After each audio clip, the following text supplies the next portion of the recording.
All right, welcome everybody. Welcome back for another Eric Flight adventure on our Around the USA flights.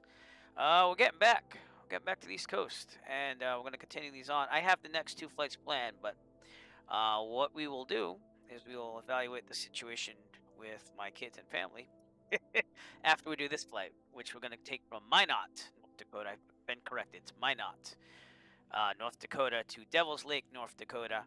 Then we will also continue on after a short little intermission. I'll just put the stream on standby while I switch some things over if that happens, and we will do that. Why not? Why not? Exactly. Nice to see you again. And yeah, we're just gonna go for it. It's a straight shot. These are two about 90-something nautical mile flights, so they're only gonna take like 40 minutes each. But I'm gonna take a break in the middle, like I said, just to evaluate the family situation.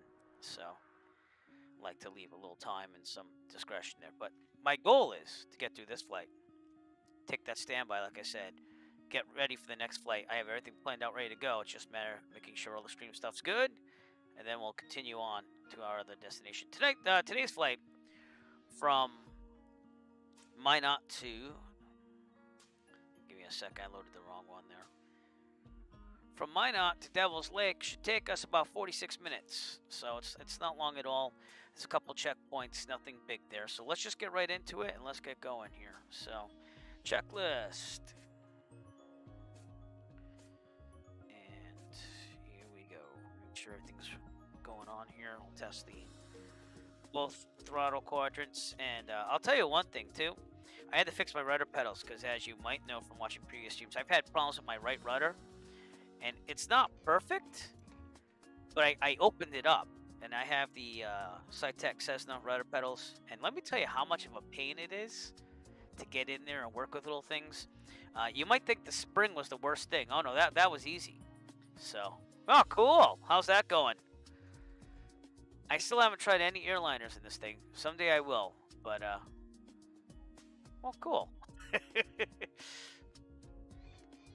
But the rudder pedal, it's like deteriorating on the inside, and then they have these little wheels underneath the thing that slides, like, and they pop out all over the place. They're like wicked small, like that small. And you gotta find them all over the ground. Nah, that's what I've heard. Hey, Jet Pilot Cinnamon is coming in too. Yeah, yeah. Well, it's one thing at a time. I'm telling you, in about 2 years, this simulator will be really good as long as they keep listening to us and we keep posting what we want to see. So I can't knock them. The scenery's terrific, and it's all good there. But other than that, I mean, it's quirky. That's what I'm gonna call it, quirky. All right, let's get started here. Seat track, back lock, avionics are off. Okay, throttle 1/4 of an inch, mixture full lean. Okay, I think I got everything working here. There we go. Brakes are set, master on, beacon on, fuel pump on, mixture full rich. 1, 2, oops, see it's doing that weird funky thing again. 1, 2, 3, 4, 5, full lean, pump off. Okay, and clear prop, let's start it up. Here we go. Yeah. So I did mail out some Eric Flight keychains the other day, and I know I'm getting a Jet Pilot Cinnamon sticker too, hopefully sometime soon. That would be kind of cool. But still have a lot of them, so who knows? The most loyal people I contacted. Hey, I'm going to try to pronounce this. Is it Xenox Design? Oh, cool. I did too. I took a bike ride to the post office. Gave me a reason to do that, and mailed them out. So cool. I look forward to it. Look forward to it. By the way, if you have not followed Jet Pilot Cinnamon on Twitch, I recommend you do so. Also, founder of Virtual USA Flying Club. He has an excellent stream and does a lot more variety of flights than I do with like the Cubs and stuff and the Bush League, which I might join someday. Again, I'm just all about flying when I fly in the real world. So, all right, oil pressure is in the, well, it would be in the green, but you know that's what it looks like. Lights as required. We'll put the landing, taxi, and nav on now. Pretending nav is the ADS-B. Mixture is required. Seatbelts, harnesses. We'll also leave out that mixture on the run-up. Seatbelts, harnesses, flaps up. Test that flaps button now. It is working. Heat vent to frost. Let's see what weather force says here. It says 57 degrees. Yeah, I don't mind a little bit of heat. So, but there's still a little couple bugs with this as well. But it's definitely better than. Oh, good. All right. I was just making sure because I was like, oh my God, what do you mean live weather's not on? It is. But there's a couple bugs. They're still better than Microsoft Flight Simulator. So, well, welcome. And if you want to work on your English, feel free to here. There's no judging here. So far so good though. Flaps up, heat vent, defrost avionics on. Okay, we'll turn the transponder on at this time. I also have to get. I forgot to get VAT Sim up. See, I knew I forgot something. So sorry about that little thing there. Well, thank you. It's Flight Simulator. It does it all itself. So, all right, we are going from Minot to Devils Lake, North Dakota. I'm gonna keep it real time. So let's see. It would be. Why can't I think of this? 6:17. So. Oh my God! It's just not coming in my head right now. Come on, man. 6:18 p.m. to Zulu time. 12, 18:30. That's what we'll do. Take us approximately, I think I said 46 minutes. Because I did calculate all this. Just like to do in real world cross countries. Yeah, 46 minutes. Fuel avails, well, like 5 hours, but I'll put 4 just to make sure. We'll be climbing to 5,500. We are direct. We're going to save this in case anything crashes. I don't have to enter all that stuff back in. Then I'm going to connect 172, file the flight plan, and we'll go with VAT Sim for now. All right, let's take a look at VAT Sim and see if there's any controllers there.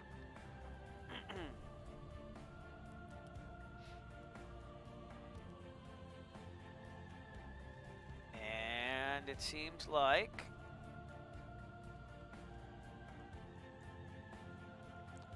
Minneapolis has some. Wait, we might actually have some air traffic control here. So, we have Denver Center and Minneapolis Center. And we'll have to see where their borders are. Here's Montana, North Dakota. Yes, we might. Let's see when this updates where I am border-wise. I never really... I mean, if I went by the chart supplement, it could kind of tell me center. Sorry about all this. This is stuff that you just kind of think of when you're there. So, chart supplement for Minot. Says Minneapolis Center. So we will contact Minneapolis Center and see what's going on there. And that's who we'll be dealing with on VAT Sim. Alright. Back to the checklist. Flaps off, heat vent, force avionics on. ATIS. Let's get the ATIS information. My flight log says... How come my radio panel's not working? Oh, that's not cool. That's not cool at all. Let's see what's going on with this. It's not picking up my radio panel. Alright, well, we'll just do it by hand then. I must have disconnected it or something when I was messing around with my rudder pedals. I don't see any USB things that would be... if I start messing around with that, something's going to happen. I'm going to leave it alone. We'll do one more check, but yeah, I'll fix it later. Alright, we'll just use the simulator with the 530 and go with it then. So, ATIS would be 118.725. Oh, excuse me. 118.725.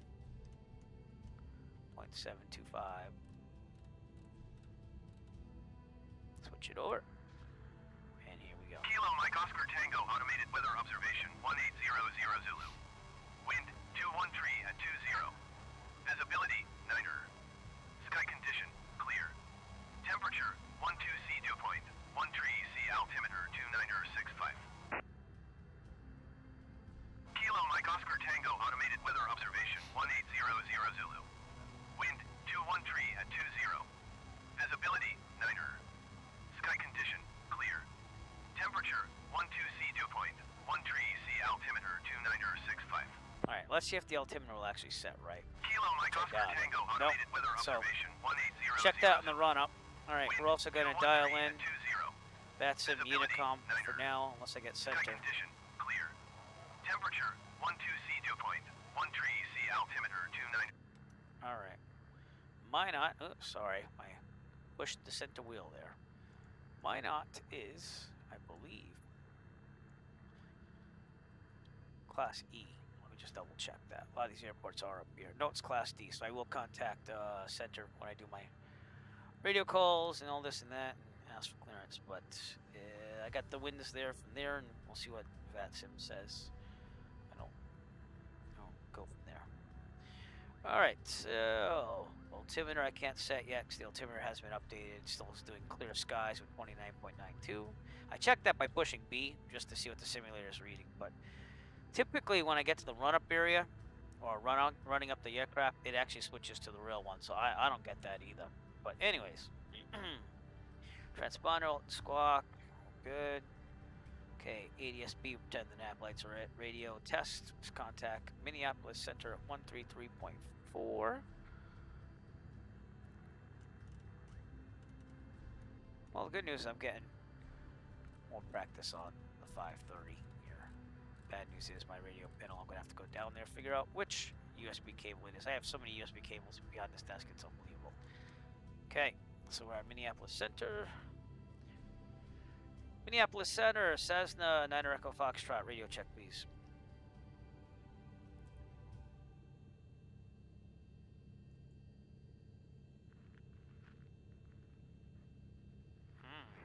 Niner Echo Foxtrot, Minneapolis Center, loud and clear. Thank you, 9er Echo Foxtrot. Just making sure you heard me. Taxi lights as required, brakes will test on the way out, and FedEx 17, Minneapolis Center, roger. I'm gonna have to call him for clearance because this is Class D. I'm glad I checked that because I was about to just take off and not worry about him at all. But Minneapolis Center, November 489er Echo Foxtrot. Niner Echo Foxtrot. Says 9 Echo Foxtrot, currently at Kilo Mike Oscar Tango General Aviation Parking. We have the current ATIS and we want to depart to the east. VFR.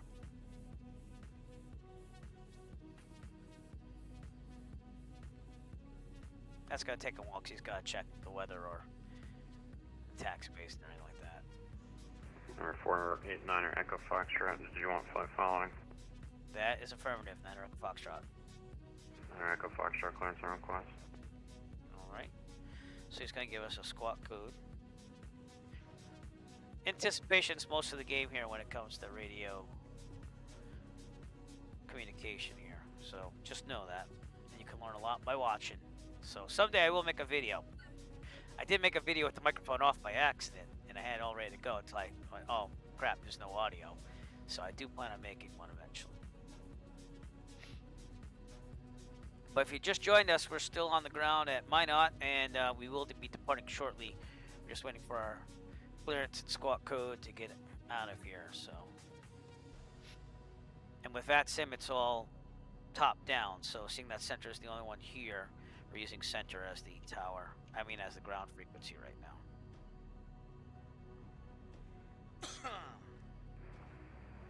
Cessna 489er Echo Foxtrot, squawk 4257, Minot altimeter 2965, runway 31, taxi Bravo Delta Charlie, advise ready for departure.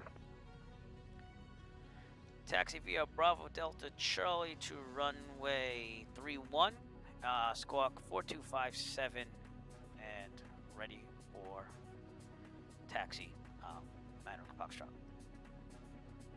Had to think about that. Two aircraft at once, sound like Southwest 2106, Minneapolis Center, climb maintain level 370. Cessna 489er Echo Foxtrot, go ahead with your read back. That was squawk 4257, taxi via Bravo Delta Charlie for runway 31, 9 Echo Foxtrot. Read that correct. Okay, that means that we're pretty good to go. So we will head out, brakes are good, and we'll do a run up. Maybe on the other ramp or something, I don't know, we'll have to see. I'm gonna exit out of Bravo 2 here. And this is where you need the airport diagrams because the signs in the simulator are not correct at most airports. So he's reading it right off the airport diagram. You need to have the same thing. Here we go, everybody. Nice, quick, easy flight. Hopefully just take a standby, get ready for the next flight, which I have ready to go, and then I'll be right back with you. So, but we will have to gauge that. I'll have to see what's going on after I land this first half flight.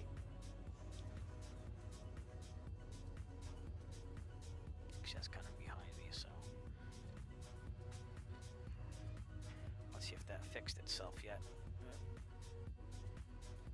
Yeah, see, I started taxiing and then it fixes it. 2965, just like they said. So I have no clue what's going on with weather force and that, but it's kind of annoying. And also, I would have to clear runway 8 here on Bravo, which it doesn't show that in real life. It just says that the runway starts over there. So I'm going to take it like we're okay with that, seeing that he saw the airport diagram. Interesting. I'm on Bravo, so I don't know. The runway doesn't start till over there. So you can have the whole short lines. I might have called them on that. I might have said, hey, am I clear to go across runway 8, but we're just going to go with it.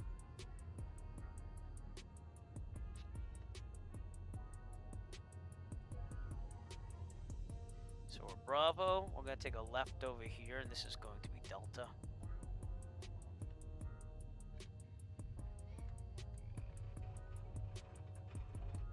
Left rudder's working good. It's the right one I had to fix. So let's hope that that is fixed and good to go. And then we won't have a problem. So. And this is the terminal here in Minot, North Dakota. So, commercial ramp over here. We came on the general aviation ramp. But yeah, it's if you ever have to work on your rudder pedals, the SciTech ones, they are a pain. I was here for about good 3.5 hours cleaning it out.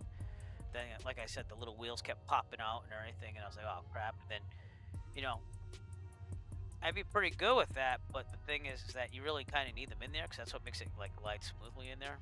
And then just to find out that the inside has these plastic side rails that the wheels travel along, and those are slowly grinding down. So I'm going to be looking for a new pair of rudder pedals in the future, and I've been thinking about splurging on the Thrustmaster TPRs, the ones that have the pendulum, but they're sold out everywhere, as a lot of flight sim equipment is. So I'll be patient, and I'll work with these right rudders, which seem to be working better today, so I don't know. You know, I did try to fix them because I don't feel like paying more than I have to, but we shall see.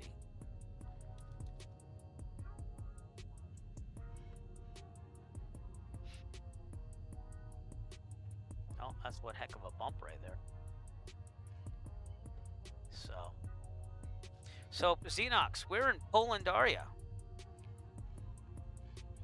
November 0 Delta Sierra, contact Denver Center 127.65. I already went mode C on the transponder so you can see me better. And we indeed will do a run-up at the end of this taxiway. You too. So.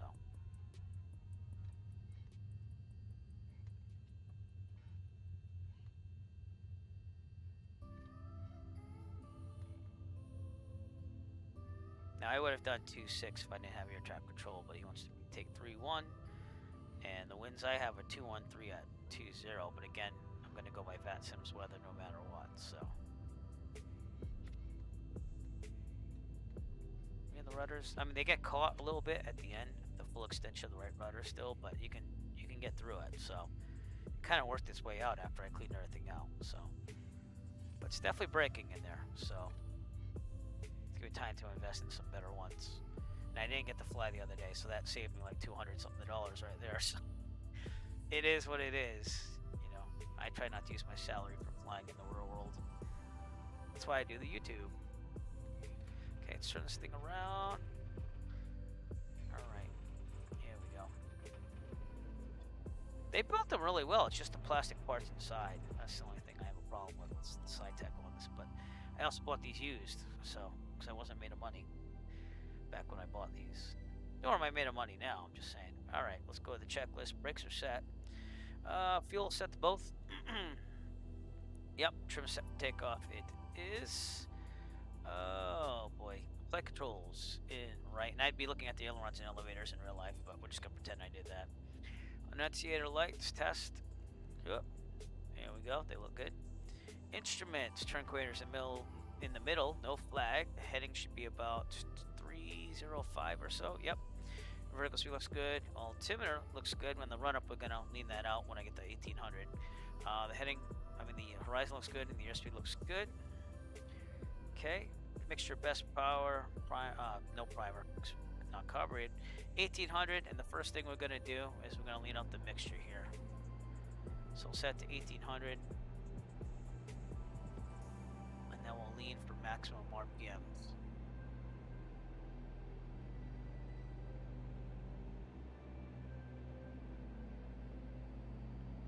There you go. I dip down a little bit, so we'll enrich it a little bit. Now I'll go to 1800, and we'll check the mag. So here we go. Right mag. Looks good. Back to both. Left. Good. Back to both. Vacuum looks good. Amp should be at 0 and charging slightly, but it always does this in this model. I don't know why, but it does. Oil pressure, oil temperatures, green. Idling.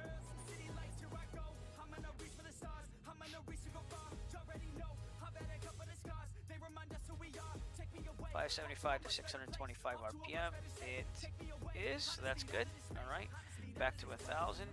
Let's turn this around and we'll start doing a little briefing here. So, if there's a problem on the takeoff, roll, mechanical emergency or otherwise, and there's enough available runway ahead of us, we'll abort and take off and land directly ahead on the runway. If we are under 2,700, there's a problem. I'm sorry, 2,500. There's a problem, mechanical emergency or otherwise, we will land directly ahead. No more than 30-degree turns, best glide speed, and this is 68. If we are above 2,000, what did I say? Give me a second. 2,500, there's a problem, mechanical emergency or otherwise. We will take a turn to the, see, that's 3-1. To the left, land down when it taxiway the grass and runway. Whatever's available to us, best glide speed is 68. We try to go into the wind, so it pushes us into the airfield. That's why we have to look at the winds and everything. And with that, we will contact center. Turn the strobe lights on at this time. And airport diagram here. Minneapolis Center, Cessna Echo Foxtrot, holding short of runway 31 on Charlie, ready for takeoff. Cessna 9er Echo Foxtrot, make right crosswind departure, wind 22012, runway 31, clear for takeoff. Right crosswind departure, runway 31, clear for takeoff, 9er Echo Foxtrot. Alright, so right crosswind departure, 31. I'm going to rotate at 55, climb at 74. Always look for traffic, even if you are cleared, because you are ultimately the one in control here. Stopwatch. Well, I haven't had as many problems with the rudder now, so I fixed it temporarily at least. So we're going to do a slight aileron correction to our left. And we should be good. Oh, awesome. That sucks. I popped up the VFR map on this. A couple of, see, that's the right rudder, it got stuck again. But I'll just power through it. You might see a little jaunting like that to make it work. If anyone knows where you can get those Thrustmaster TPRs, you let me know, because I'm in the market. And rotate. Again, we're doing a right crosswind out of here. So. And something just happened. Alright. Alright, I fixed that. You know what happened? I hit the flap switch on the Logitech throttle quadrant, and it made the mixture go to 0, seeing that set to 0 on there. So sometimes having two types of throttle quadrants don't help. But I got a TPM for this. That sucks. I'm so sorry. I've been there. That happened to me on the Boca Run when I went to my first destination. Yeah, that really sucks. So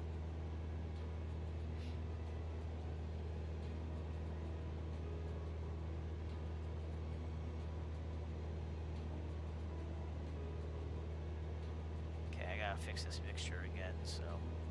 Cessna 9er Echo Foxtrot radar contact climbing through 2,100, maintain VFR. Roger, maintain VFR, 9er Echo Foxtrot. Okay, we will take a right crosswind pretty soon, so I get a little more altitude. LAX is heavily demanding out there too, but it shouldn't be crashing like that. That sucks. Okay, clear on the right. You can join me. It's not too late.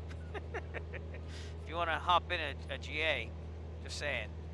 And I have both Microsoft and also VATSIM going on, so feel free.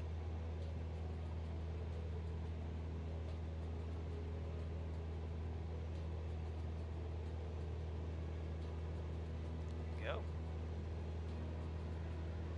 All right, we'll keep climbing here. Again, 5,500 is where we want to go. And the mixture is pretty lean for now, so we're just going to leave it the way it is. So. Oh, you don't get Columbus Day off where you are? Because we do. That's why I'm not working today and I'm able to do these flights. So.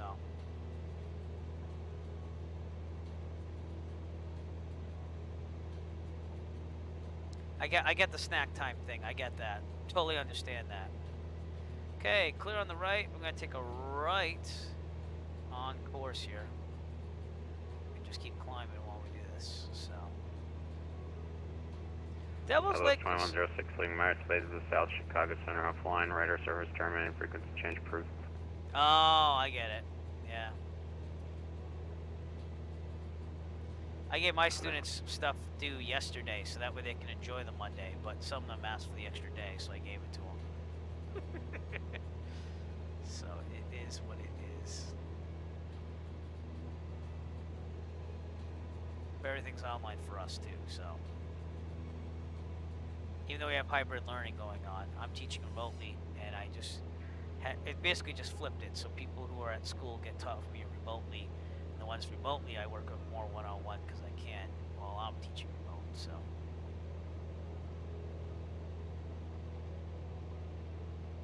All right, and there we go. We are far up from Minot there, and we are departing the area, and we'll keep climbing here. We just trim it up to get to about 80 knots climb speed here.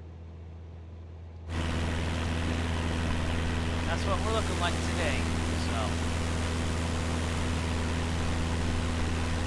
Still working on the Eric Flight repaint for this model. I don't know if it's gonna work, but I got more and more used to repainting using Blender, which was quite interesting, so we'll have to see if I can get it to work. But I was not used to using Blender as a 3D design program. I was always in the SketchUp, and texturing was a lot easier there. But Blender is more advanced. You can actually paint the aircraft in Blender and see it in real time what it looks like. So, but I don't know. I'm a newbie at that. So, all right, we'll get on track. And I forgot to set my stopwatch. See that?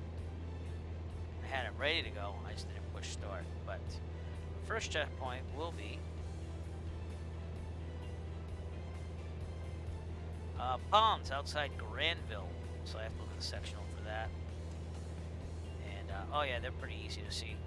So the Granville will be on my left, and then there's some ponds on the right. So.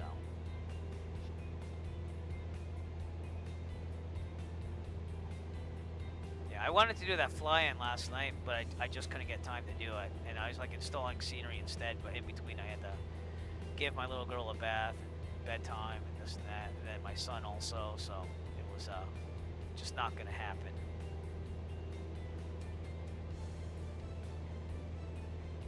Just things you gotta deal with at an older age, I guess.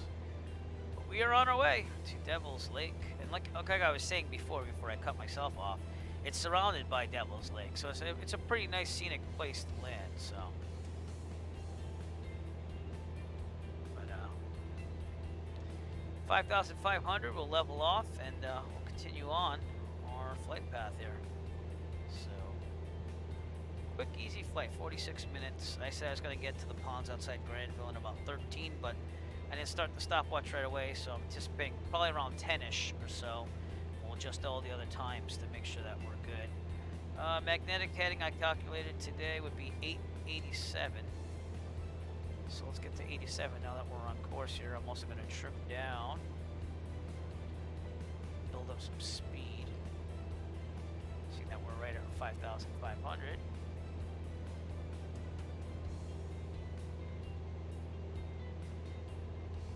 Go. Kick this back a little bit. Yep, trim it down.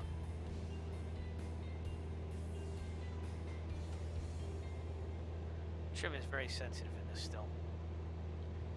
There we go. Looks like we're lined up and everything, and that we're going to stay on this track. So this is good. Ground speed, I calculated about 130 something, and it's saying 130 knots on my tablet, so that looks pretty good.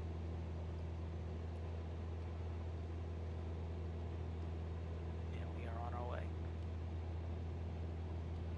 Just have to trim this out appropriately.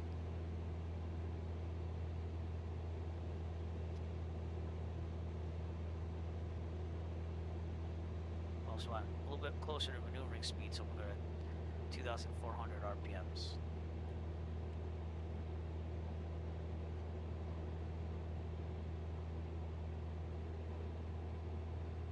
Yeah, we'll Alright, 7 Romeo Lake Mare Space to the Chicago Center offline, radar surface terminated, frequency change advisor approved.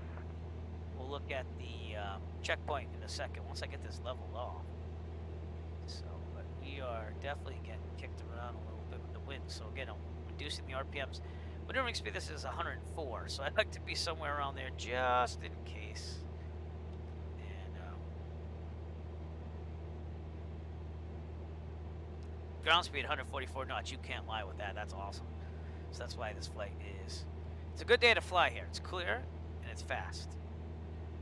That's also going to push us with our airspeed here. I'll just leave it there. We're still in the green, and it doesn't look like we're going to have very strong gusts until around Devils Lake. That's what it said. So let's look outside. There's ponds. I'm not going to see it yet, but we're definitely heading back east. You're seeing more and more civilization as we get here. And VFR scenery here with the satellite is amazing.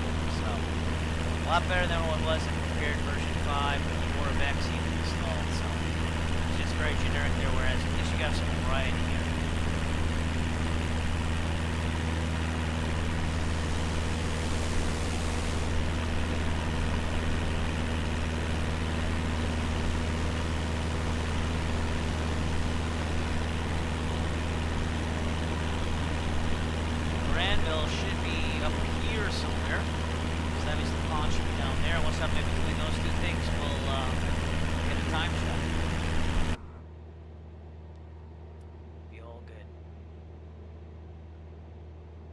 Still have tons of video to edit for the Eric Flight YouTube channel. Just haven't gotten to it. I've been very busy lately. But there's at least 3 flights I have to edit. The next one, which is all lined up, I just have to get in there and cut and splice and put together a cohesive video. Now we're going to trim up again. It takes a lot of hours for that stuff, but it's a labor of love.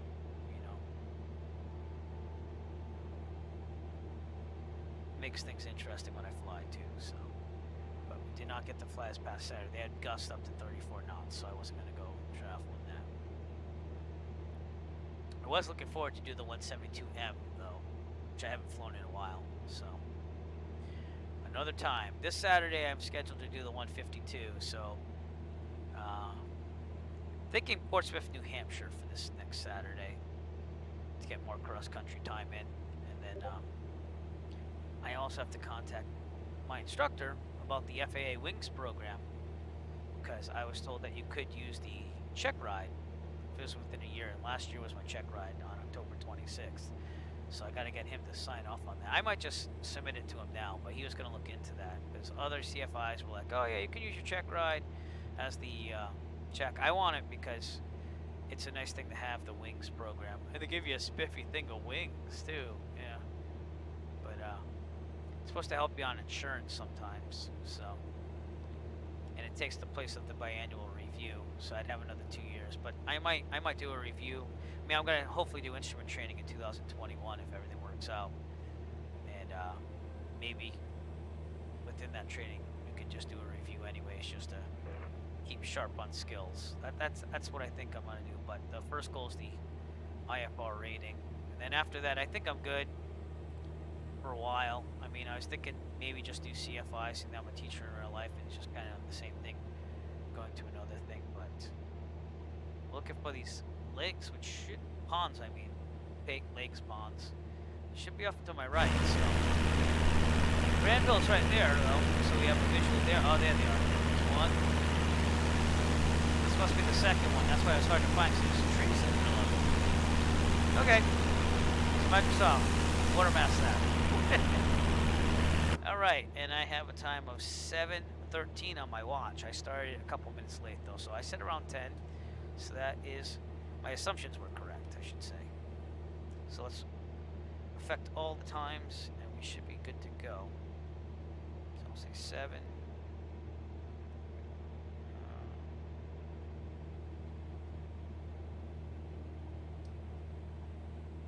Sure, up slightly.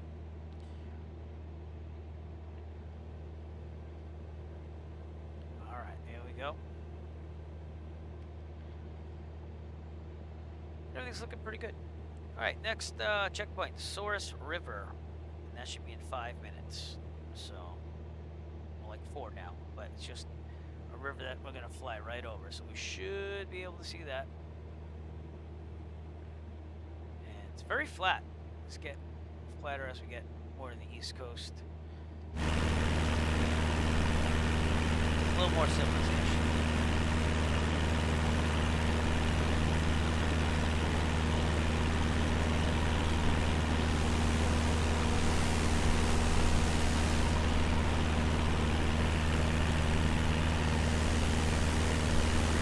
I wonder if we're going to make it back to Plymouth by November. So we'll have to see.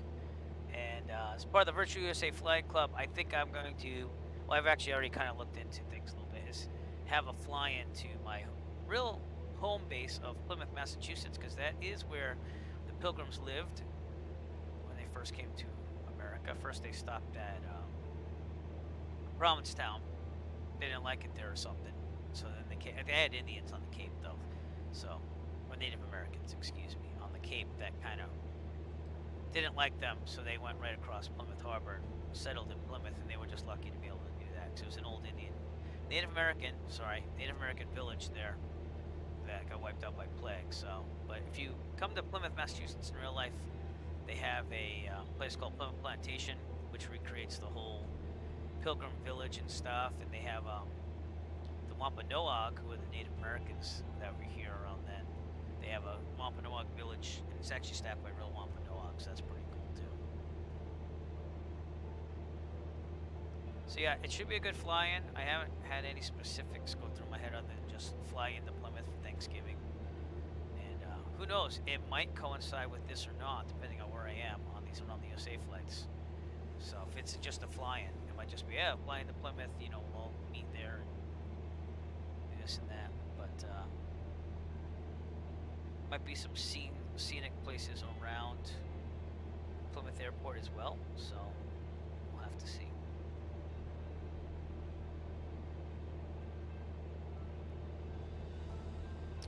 Alright, again, we're looking for the Source River. And in front of us, well, in the distance, a little bit still. Keep an eye out for it. Ground speed of 132 knots, not too shabby.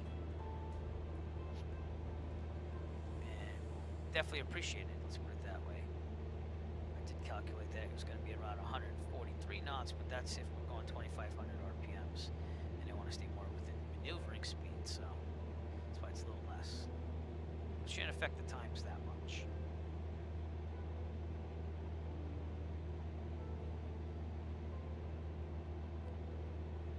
It's pretty scenic here, you know. Very rural still. So as we get to the east, we should start seeing more cities and everything. Again, we're going to go right up the perimeter of the United States here. That's what we've been doing on this whole thing. I started out in June, and now we're in the northern United States here. But if you want to see what we have planned, we You started in Plymouth, JetBlue 115, Massachusetts. contact Denver Center 127.65. Went all the way around down to Florida. Right about here, Microsoft Flight Simulator came out. We started using this simulator. Went up the whole West Coast, and now we are Minot to Devils Lake. And then hopefully, if things work out, I'll take Devils Lake to Crookston, and we'll end there for today's streaming. So we'll see, but we're definitely National getting aircraft closer to invective the east. segment 27 Central, valid until 1955 Zulu for Michigan, Wisconsin, Illinois. Yeah. Additional information available upon request. He's talking about this right here, so we're not going to be close to there yet, so I'm not worried about that, but he's saying that's going to be active still for a little bit. So, all right, Source River should be underneath us, and there it is right there. So I got a total time, again, started my stopwatch late here, but total time of 12 and a half, 13 minutes, so I'll say 13. We'll affect the other times as needed. FedEx 17, Langmeyer Space City, Chicago Okay. Center offline. Next Frequency checkpoint supervisor should be approved for Smoky service Lake, termination. and that's in another 5 minutes. Okay. And that should be off to our right, up ahead, so we shall see what's going on with that.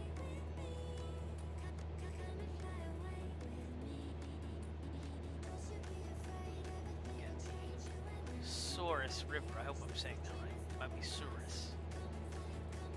It looks like there's a bridge down there. Pretty nice.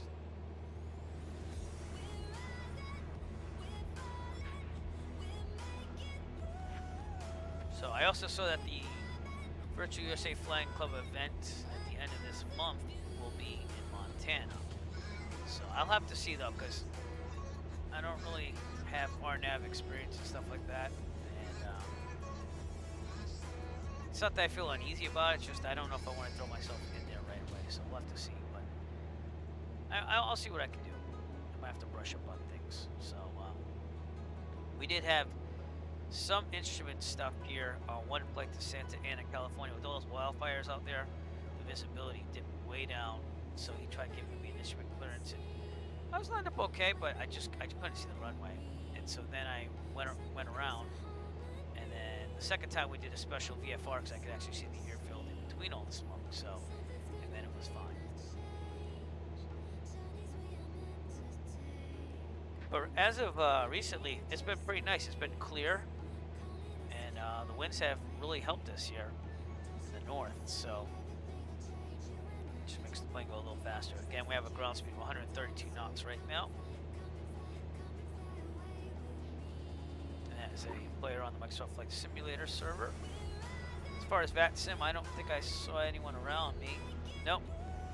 We're pretty much by ourselves except for Center just monitoring us, so. Going to Devils Lake Municipal right there, so. And if you see that gold bar at the top of your screen, it kind of gives you an idea of where we are. We're almost halfway there, believe it or not.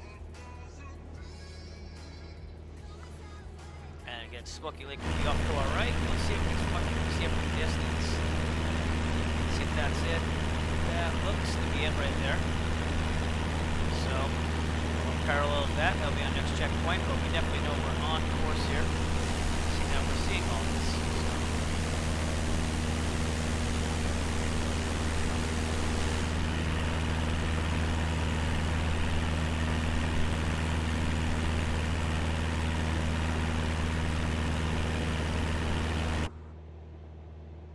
I wonder how much the ground speed would be with the Cirrus today. So, but I'm going to be doing some flights with the Cirrus in the future.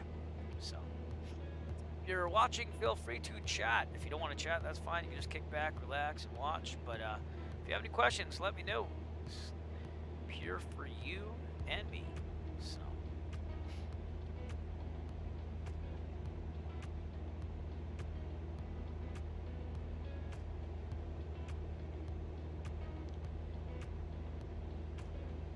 I got 16 minutes total flight time right now. I say we'd be there about 18. Ooh, excuse me, so that's going to work out.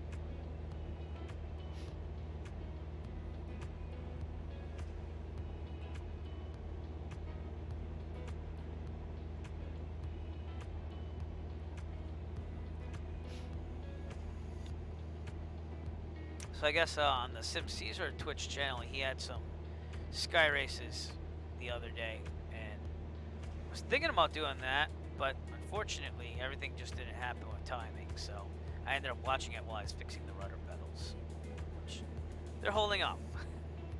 So I guess it was worth it, even though little pieces kept falling out and I had to put them back.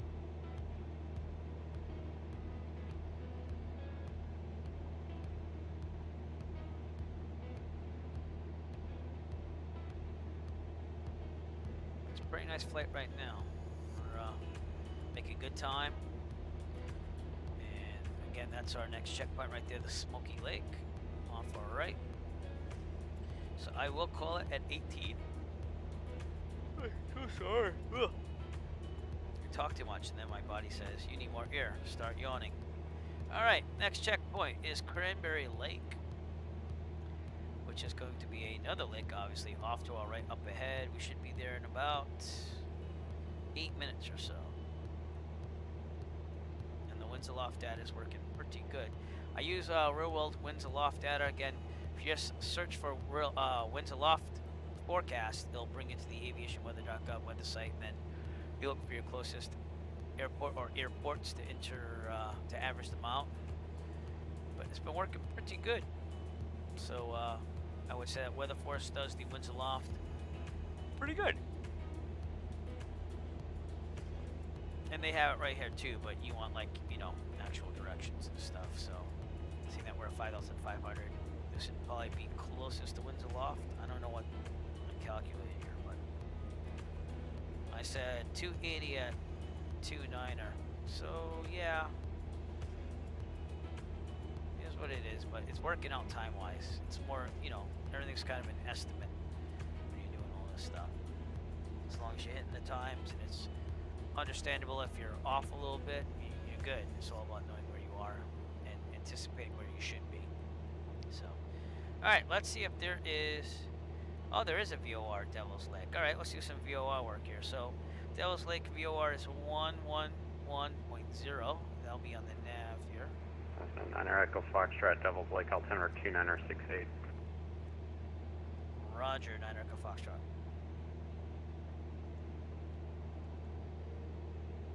Okay. I said 111.00. There you go. Okay. Aircraft calling was at Delta 899. Okay, so Delta 899, Minneapolis Center radar contact, climb maintain 12.3. So let's pretend that you got lost and you don't know where Devil's Lake is, but you know the VOR, you know where, you know the frequency and everything. If you have this point to 2, and the needle goes in the center, it'll tell you the approximate heading to go direct to Devil's Lake, and that's because the VOR is on the airfield, so it goes right to the epicenter of the airfield, and therefore you can use that as a backup redundant source of, oh my god, I don't know where I am, GPS just went down. Hopefully the navigation doesn't go down with it, but you could actually find it there. It's just another way of using the VOR to help you with navigation. And Cranberry Lake should be coming out. Maybe a little bit past that. It's going to be a bigger lake. We'll have to see. It's a bunch of lakes out here, but it's very predominant in its size. So it's right around the town of Biltmore. Like I said, we want to be heading about 90 degrees to stay on that VOR radial going to Devil's Lake. So good things to do. I like to practice my VOR whenever I can. So I don't get to do that a lot in the real world because, again, I'm not taking huge flights, but I do it like this when I have to, like, oh, where am I? Okay, let's see what Providence is, or let's see where, you know, this would be. And it just keeps you up to date on your VOR skills, which we're going to need for the instrument rating, obviously. So along with other things, ILS and all that. So again, I don't have my SciTech radio panel. The USB cable must be out or something, so we'll have to check on that. But we will figure it all out later on, and I'll just keep using the panel right here. Which again isn't a bad thing because the 172N at my flight school has the 530 in it, so it gets me used to it. keeps you on track. The 152s don't have this nice machinery in it, and the 172P is actually not IFR rated, so it has like this older 200 series GPS from Garmin, which I never use. I just use my tablet. I'm gonna be honest with you. So, but we are about left of Balta, North Dakota. So I don't know if we can see that out there, but it is south of us, off our wing there. And it's kind of hard to see the towns because they're not that big out here. And then Cranberry Lake should be ahead of us. It's not that one. That is a series of lakes there, but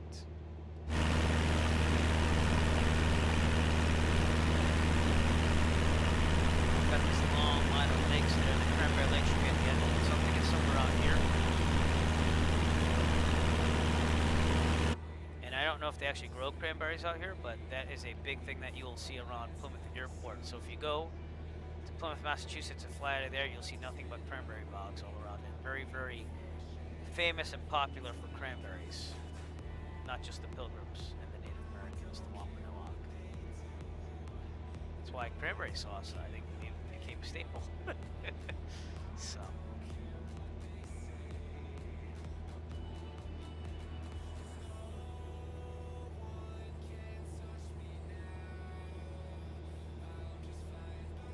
So I saw some mods out there for this 530. Has anyone used any of those mods? Like, should I get that? Does it make it better? Because, again, I don't input it like I would in the real world. I go direct, you know, find out the, put everything in and enter this and that. It just kind of does it when you set up the flight, which one way is good, another way is bad. Because, like, you know, oh, 2-year-old on board, everybody. I can't hear you, dear. What's up? You gonna go throw that in the trash? Okay, awesome. He's very resourceful. They have some mods for the 530. Yeah, I saw them. But I can't remember where I saw it. Might have been Microsoft Flight Simulator add-ons.com. 2-year-old! I know you did. Nice job. See, I told you I had one. See, say hi. Hi. So how's it going? No, you're not gonna get the LED light remote. No, that's not gonna happen. And don't, Maddie, don't touch. She activated, deactivated the autopilot on that. Luckily, we're flying by hand here, so there's no problems. Another bonus to doing that. Now flying, see, and there's people watching me, believe it or not. People actually watch Daddy once in a while. That's why you said hi. That's the plane I'm flying. That's the 172. That is me streaming, so that's what they're seeing on their computer monitors. You don't even know what streaming is, but we'll just go with it anyways. Alright, don't touch anything, okay? No, we're not gonna crash the plane. That's exactly why I'm holding you like this. You let them crash the plane once, they want to crash it forever. Yeah, well, one time she pulled up the mixture full out, and I was like, ah! And that was during one of our fly-ins. I think we were going to get that Allentown. Hi. Hi. Hi. Hi. Hello. Hi. You're funny. You want to get down?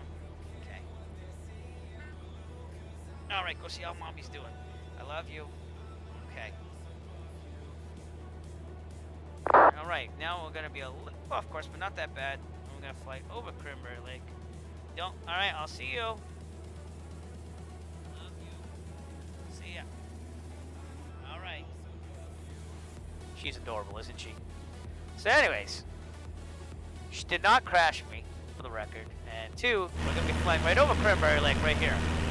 So that was a good visual, just that we should be slightly north of that. So I'm going to do a little turn to the north. That's an impressive lake right there, though, I'll tell you that. And, yeah, we're doing good. So, I'll tell you one thing. Good thing I wasn't flying by autopilot, because you turned it off and then back on and then off. It's like, no! But by flying by hand, don't have to worry about that. So. But like I said, there's some type of mods out there. I have to, let me see if I can find it again while we're flying here. You know, something I want to do in the real world, obviously. But. Alright, 822 Minneapolis Center, squawk 7026. The GNS 530 improvements mods. It is on msfsaddon.com. If you want, I'll just post that on on the chat there. Check that out. And if you feel like trying it out, let me know. But it gives you a whole bunch of like what they 22 fixed radar there and everything, contact, too. 61 miles northeast So. of Omaha. The winds seem to be picking up as expected with gusts. Cranberry Lake, we're about 27 minutes in. So let's see how that does with the... Yeah, I said 26. I'll say 27. That's fine. Just in time. It's got 2 more checkpoints, which one of them is Devils Lake. So Route 281, I should be crossing Route 281 ahead in about 8 minutes. So we'll keep an eye out for that highway. Then I'm going to have to start my descent, though, a little bit before that. And pattern altitude at Devils Lake is 2,500 or so. So we don't have much to go. Check that out. So, I mean, I don't use the GPS and rely on it too much, you know. It's nice to do, like, the comms on it, to go direct if I wanted to get used to, like, what goes where, but it's already in there, so I'm gonna, like, let it be. But it is what it is. In the real world, it was cool, because if you had it, like, going direct GPS and you put it in, the real world, it would tell you what to set the OBS to in order to keep it on track. So they do not do that in the simulator. But right now I know I'm too far south, so I'm going to head a little bit more north to line up with the VOR for Devils Lake. So again, another reason why we use VOR, even if it's just redundant with the GPS, it's a good skill to master. So not that you have to master it much, you just gotta keep it straight in your head. So yeah, that's true. But one of my goals this coming year on the simulator, at least for 2021, is to fly more aircraft that I don't fly in the real world and to become more accustomed to them. So fly them like I'm flying them in the real Minneapolis world. Center, hello, Alaska 426, flight level 390, 130 nautical miles west of Wilton. And 281's up Aircraft ahead, calling so Minneapolis Center, you have a lot of background noise, unreadable.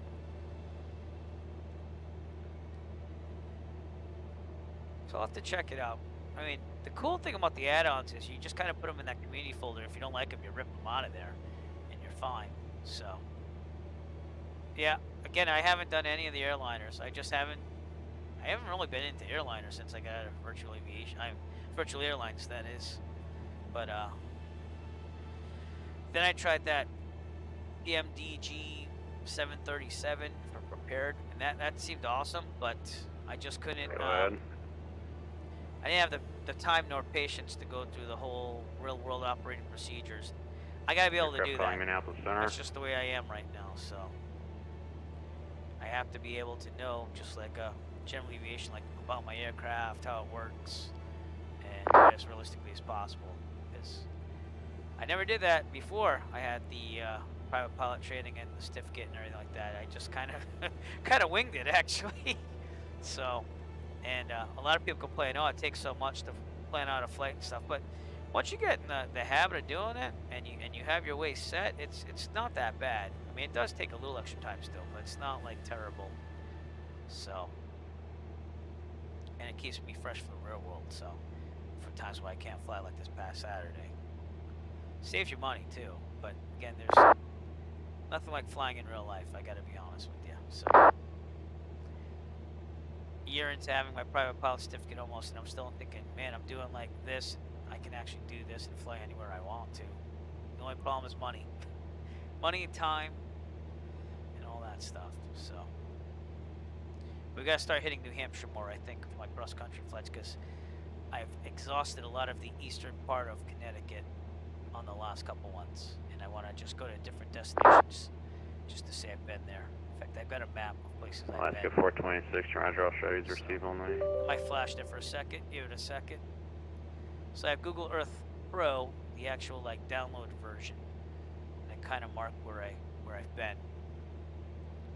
I want to eventually hang up like a sectional in my office here and have it, just put push pins on it and stuff with the cork board behind it, but this is what we have. So let me clear out some things here. So my main base is Plymouth. Wind Star 199 Tango Sierra, Minneapolis Center. Okay, Hello. every airport on the Cape except for Hyannis. I've been to Martha's Vineyard twice. New Bedford's a staple for getting lunch because they have a good restaurant there. Taunton is just like the closest to my house in real life, so I try to land there every now and then to get more and more familiar with it in case I ever buy a Star plane. 9 Tango Sierra, the Eau Claire altimeter. There, yeah. Block Island I went because I had never been to Block Island in my life. So, but I got out to Chester, which was cool. And again, I just did Danielson last flight. But it's time to hit New Hampshire more. The most I've been is Nashua. I want to hit like, I eventually want to go to the White Mountains with White Mountain Regional, I think it is. Kilo Hotel India Echo. But I want to start hitting there. And then the problem is it costs more money as we keep going further out. So, but when I went to Nashua and Chester, it cost me about a good $250. So. United Aircraft calling. I'm only hearing the first part of your call sign. Say your full call sign in your request. Alright, we're going to start a descent pretty soon here. But Devils Lake, you're going to start seeing Devils Lake in the distance. It's a huge lake that surrounds the airport. 67.8 bit weak on the volume, but I have you now. 7003. So more colorful. Very flat compared to what we just experienced out of Montana and stuff. So. Sure. You see that we're definitely heading in the right direction according to the VOR heading here. That is locked into Devil's Hills, so.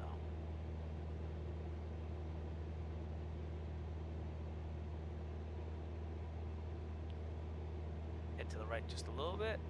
And that should center itself eventually. Alright, 2,500. So let's start our descent. Cruising descent down, we're just going to lower to 2,100. And once we have the airfield in sight, we will request cancellation of flight following. But we're just about to hit Devil's Lake right out there. You see it right there. The airport is right in the middle. So that kind of tells you where we are. 281.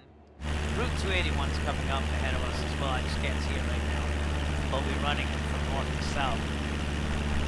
So actually,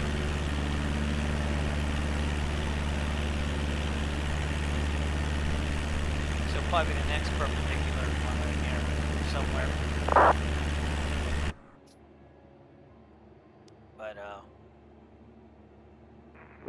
Minneapolis Center, Delta 84 is with you, flight level 390. Alright, let's get some data here too. 125.875. That is the ATIS at. Okay, flip it over really fast. Actually, I should be able to monitor stuff. Kilo 3 arrival, Minneapolis landing on 30. Kilo Delta Victor Lima automated weather observation 19000 Zulu. Wind 259er at 29er. Visibility 9er. Sky condition clear. Temperature 9er C dew point. 1 tree C altimeter 29er 65. Alright, let's flip Kilo it back. Delta Victor Lima automated weather. So we keep the center on there, but we are gonna tell them in sight soon. It's more out there, but this is Devil's Lake, everybody. This is Route 281, so that's our last checkpoint before the airport.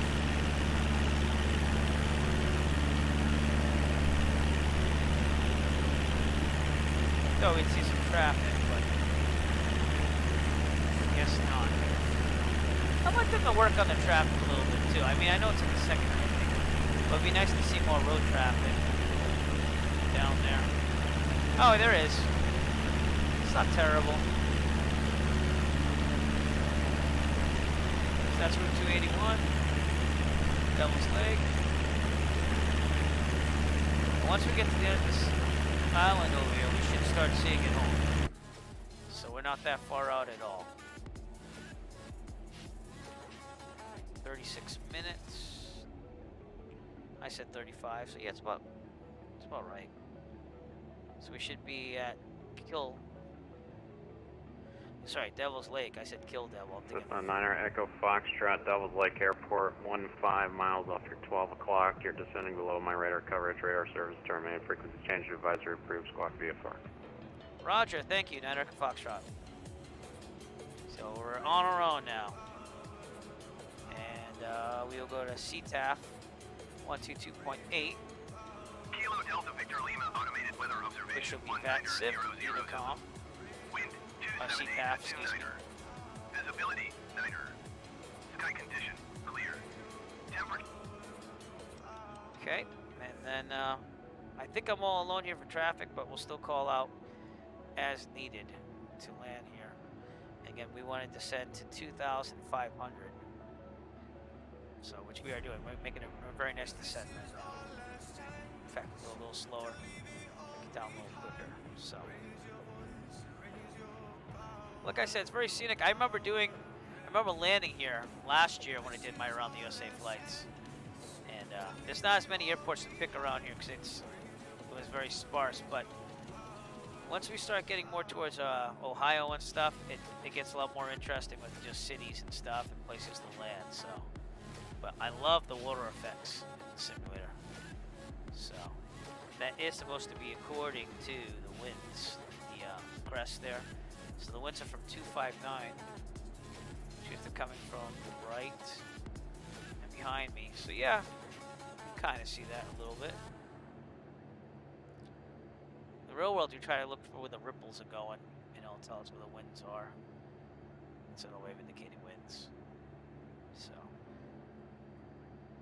okay, enrich the mixture just slightly, just to keep it going. We are there, and they said winds were what? 259. 29er is kind of concerning, and I guess that we're gonna do runway 21. Let's check out. Try something just to make sure it's right or left. I think it's left. It also says on the section. I always double check when chart something for some weird reason. So 21 is left. Alright, so here's what we're gonna do. We're gonna head south of the airport slightly. I think we're starting to see it out there. So there's this, yeah, so it's the next one. So we'll be right at the point of this lake here. So I'm thinking that's it right there. But we're gonna head south of this. And we're gonna turn around the airport, do a left 45, do downwind, go to 21, so.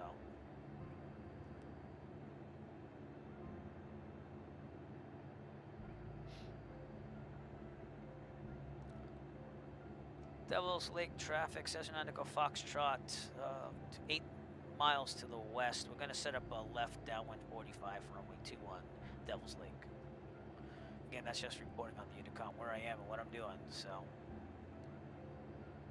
This is not towered in the real life. This is a Class E airport, so it's all about being on the CTAF, listening to traffic out there, and getting in there. So in the real world, you'd probably have hopefully a couple planes that you'd have to look out for. They'd be calling on the same frequency. So very much like Plymouth. So I have no clue if Microsoft Flight Sim was out for the Xbox.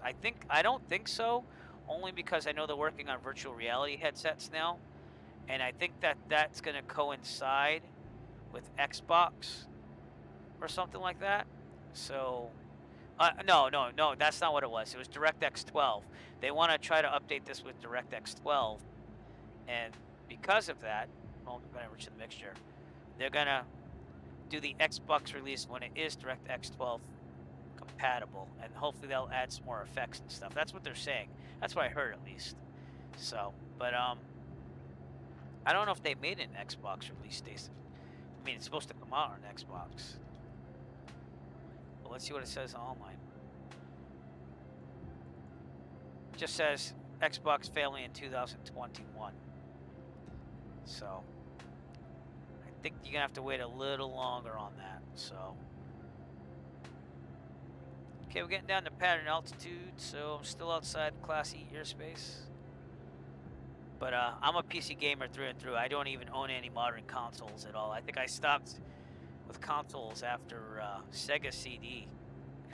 And I've been a PC gamer ever since. So, and you know, and I got an Xbox, like secondhand for free, like an old Xbox. And I never even played that thing, so.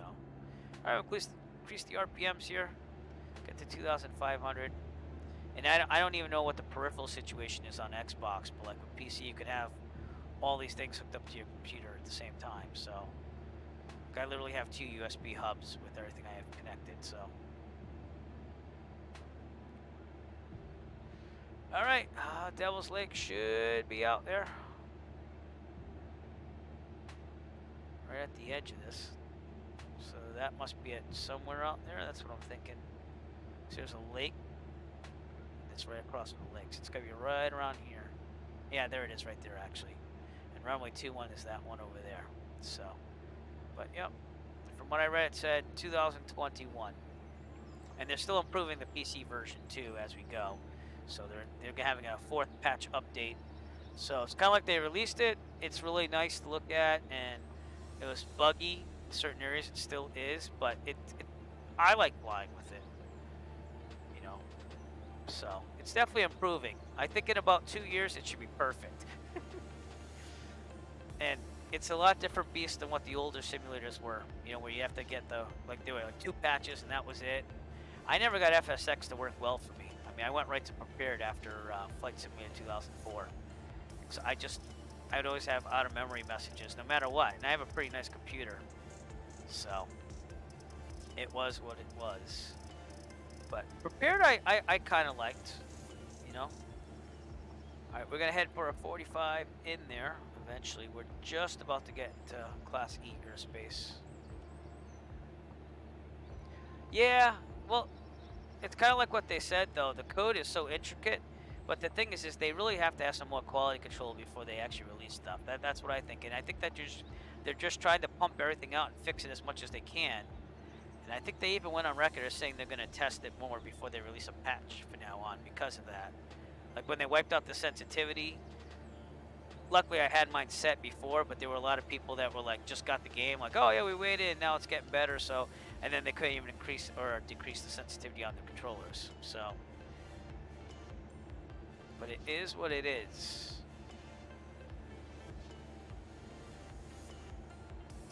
On VR they did, yeah.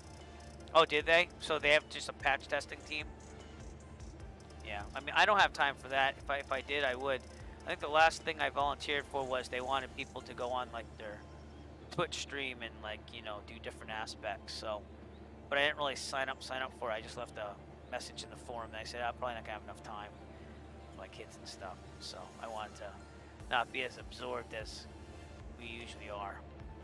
But all right, we're gonna make our landing into Devils Lake here, and then like I said, I'm gonna take a quick standby on the stream, get ready for the next flight, and also check with the fill and make sure we're still good on time here, and try to fly the next leg of this whole thing. So, Devils Lake Regional, Cesar 9 Echo Foxtrot, 3 miles out, turning in for a 45 left downwind, runway 21, Devils Lake. That was a lot of crap I just said on the radio. So it's not always perfect, but it gets the idea across. So I'm gonna intercept that 45. Right there is the airport. And that right there is runway 31. So 21 is on the other side of that. Okay. But yeah, I'm even wondering how and I'm not trying to be biased here, but I'm wondering how it's going to compare on Xbox to the PC version, because I've always thought of simulators being a mostly like computer-based product. So it's just me. If you want to try an Xbox, by all means, please do. My brother was going to do the same thing, except I bought him this for his birthday, so I got him the Premier Deluxe version, and he seems to enjoy it, even though he doesn't have the intricate setup that I have. So I don't even know if he has a yoke anymore. So we're a little bit not midfield, but that's okay. We'll turn left downwind. Runway 21's right there. Also try to get to 2,500. Go. But hopefully my rudders won't mess up this landing like they've been doing. And hopefully the Thrustmaster TPRs become available, because I think that those are the ones I'm going to get. We are downwind. We're beam the numbers. We're going to go back to 1,700 RPMs. And we're under 110 knots, so we can put in the first 10 degrees of flaps. Someone commented on one of my archive streams that it has to be in the white arc. It only has to be in the white arc for, I think it's 85 and below is marked over here. The 110 is the blue marking. So if you're under 110, you can put the first 10 degrees of flaps in. Planning where I'm going to turn this left base. Bypass this lake right there. So, okay, we should also be a little slower than that. We should be about 80 if we can get it there. Very good. All right. So we will turn left base, clear on the left. Devil Hills traffic, Cessna Echo Foxtrot, downwind to left base, runway 21, Devils Lake. Okay.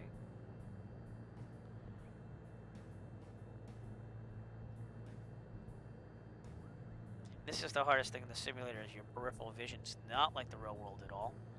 But you notice that I picked that lake as a visual to kind of see where I'm at here. Here's the runway, okay. And I tend to do an extended downwind because of that. And it's good to do in the real world anyways. I should be about 15. Another 10 degrees of flaps. We're at 20. We have 10 more to go. So we should be about 70 knots here. Might be a little low though. So put in a little bit more RPMs and keep it stable as we turn for runway 21. You see what I mean? Like, it's hard to look over and do all this stuff here. In the real world, you can look and like do the instruments while you're looking. This lake was a good visual for that left base. We are a little low, so we'll just kick up the RPMs a little bit. Level off so that it's about even, and be good. The thing that you don't want to do is you don't want to pick the nose up and not be able to see the runway. That'd be bad. So you just level it off and let it ride its way in. We're keeping an eye on the runway. You can also see I'm low because the pappy's 4 red. You want 2 white, 2 red. I prefer 3 white, 1 red, so that way I'm a little bit higher than the glide scope. Then I can adjust as we go. And again, the winds are going to come from 259er, so they're going to come from my right. So in the real world, if it's blowing 29, I would have to dip the right wing in and do left rudder to try to keep the nose centered. But now we're pretty good there, so I'm going to go back to 1500. Yeah, there's a little wind, but it's definitely not like real life still. You have to do a lot of correction on this. But alright, full flaps. Even though in the real world I might do only 20, the gusts aren't really that bad, nor is the 29er. So, and we're just going to head this right in there. I got my airport diagram there. We want to land at about 65, down to 60. But yeah, I don't know how, me personally, my opinion, I don't know how you would do it with a remote control of a console, all this stuff. So, okay, rudder, don't fail me now. Rudder, don't fail me now. Now, in the real world, that'd probably push it to the right a little bit, but flaps up. And what we'll do is we'll take a left onto Alpha here, coming up. And welcome to Devils Lake, everybody. Okay, we're clearing the runway, and once we're clear, we'll do a checklist to make sure that we're good. There we go. Devils Lake traffic, Cessna Echo Foxtrot, clear of runway 21, Devils Lake. Checklist to make sure that we're good. Also gotta keep it at 1000 RPM so you don't fall the mags or anything. Flaps up, yep, strobes off. Landing light I like to leave on, taxi light I like to leave on. Trim set for takeoff. Very good. And now we'll just taxi up to parking, which should be up and on our right, because that's the only place to go on the whole airfield. So, some people will call the taxi. If I'm not seeing traffic, I won't. So, but we'll also send the drone out around Devils Lake once I park and turn this thing off, and we'll go from there. The right rudder didn't seem to affect me as much, so maybe cleaning it will give it a couple more weeks of life. Who knows? They're really good rudders. It's just that have problems with it because the inside is plastic, like all around. The spring's like the only metal part in there. So, see, it's getting stuck again. There was a Marshall over here, I think. Yeah. Yep. All right. Come on, right rudder. Here we go. And I'm just going to have to put up with it until I can get some new rudder pedals.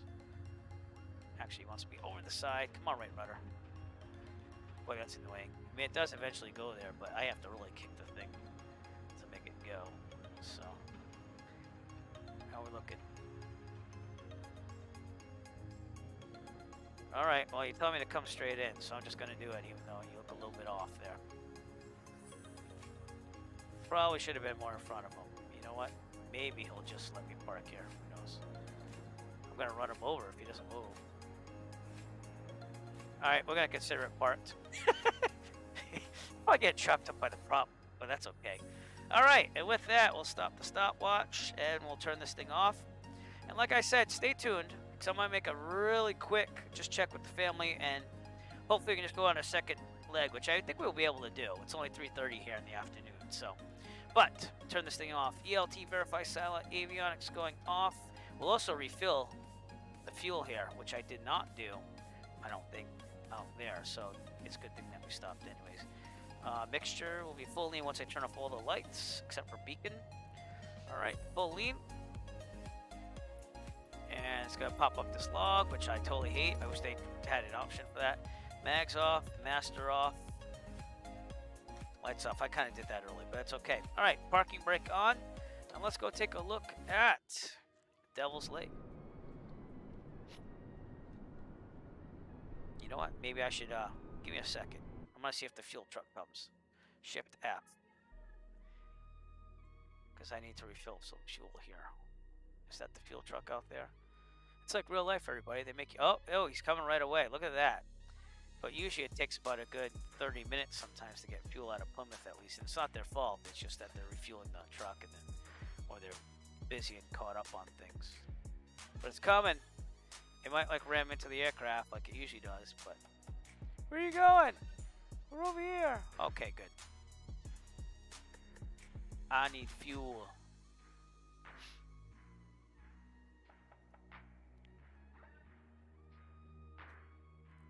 So it's still counted that as parking here, which is cool. You have to park right with a marshal and everything and be like accurate in order for the fuel truck to call it. And that's Shift F if you're looking for the fuel truck. Ordinarily, I just go to the top and say 100% done, but might as well show it off, right?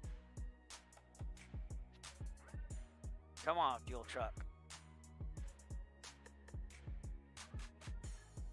Man, that guy swung that corner pretty tight. I don't know. Yep. Where's he going?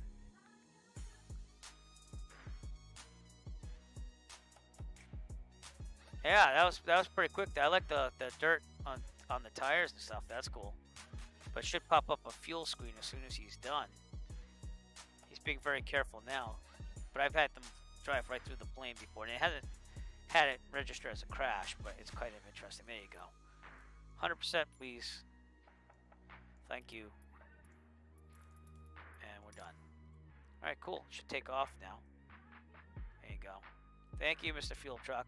Let's send the drone out just to look at the airport a little bit before I go on standby for just a couple minutes. So, drone go faster, and as you can see, that is Devils Lake right there. So, and it's kind of a cool airport with the lake being around it like that. So, but not very big. This is default scenery, and looks pretty good, you know.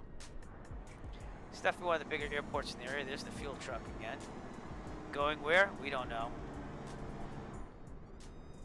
And I turned down the ground scenery at airports down to like 5% because it looked ridiculous, if you ask me.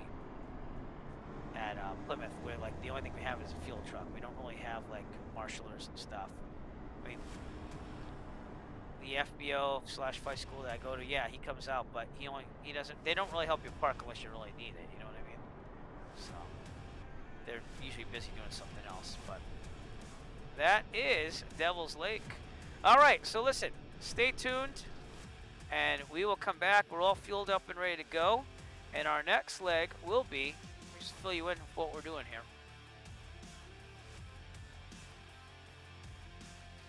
This one's going to be interesting because we're going to go from Devils Lake, which is over here. We're going to have to avoid this TFR, which is basically there all the time because they have an Air Force base right there. We're going to head to 4 Victor 4, and then we're going to land at Crookston, Kirkwood Airport right here. Again, they have fuel and everything there, and that should be about 98 nautical miles. So today's flight time total is almost 2 hours by the time all said and done, and then we might save this for another day, this next leg, because that's going to be a longer 136 nautical miles. But yeah, as you can see in the grand scheme of things, we're going to be closer to the East Coast, and we're going to end up in Plymouth. So we just have this little couple more legs to go to get to Plymouth, and then we will have successfully went around the whole perimeter of the United States using Prepared in the beginning and the Microsoft Flight Simulator from El Paso and all the way around. So it's cool. And who knows, maybe I'll take the archived videos on the Eric Flight YouTube channel and kind of mix and match them and try to make a around the USA video. But I'm not going to say that now, like definitely, because it's going to take me lots of time. But anyways, we'll be back in a couple minutes. Hang in there and stand by, and we'll get this next leg going pretty soon.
All right, everybody. So we're back.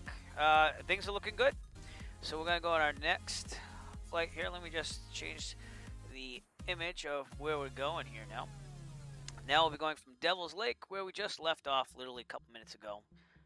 And we're going to be going to Crookston, Minnesota. Sorry, I almost said Montana, like I'm heading west again. But that is our next leg for today, and after this we will call it a day. So thank you for hanging in there. And we refueled the plane and everything. The fuel is still on because I hate it when it's not on. And let's start up the plane once again. So with that, seat track back lock, even X are off, autopilot's off, throttle 1/4 of an inch. There you go. Mixture full lean. Brake set. Master on, beacon on. Now listen, we're not going to do the fuel pump here.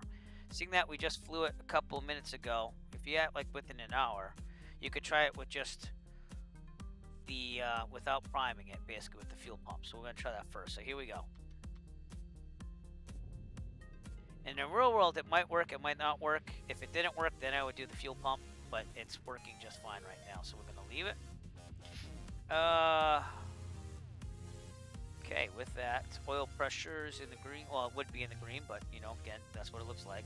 Lights as required. Landing, taxi, nav. Nav for ADS-B. Mixture as required. We'll lean it out a little bit because we are at 1,500 almost. I also have to update my flight plan with that sim. So let me get off mode C. Flight plan. We're going to go from Devils Lake to Crookston, Montana. I already calculated all the flight time and the winds aloft before we even started the other flight, so it should take us about 48 minutes total. Again, it'll just make us go a lot closer. We're going to leave it at 5,500 for altitude direct. Save that in case anything crashes, which it shouldn't. And then follow that flight plan now. So very good. And we are still within Minneapolis Center's control here, so this is good. So we will have flight following on the way there. Let's just get everything else going again. Flaps up, they are. Seats, belts, harnesses, yup. And heat, vent, frost. Let's see active weather force here. I almost said active sky. It says it's 55 degrees out there. I don't know what it'll say until I turn the avionics on. So let's avionics on. It says 52, that's at 55. So yeah, it's about right there. Again, I don't have my SciTech radio panel, but that's okay because we're just going to use this. This is not going to say our destination though. So let's try doing this like I did in the real world here. Okay.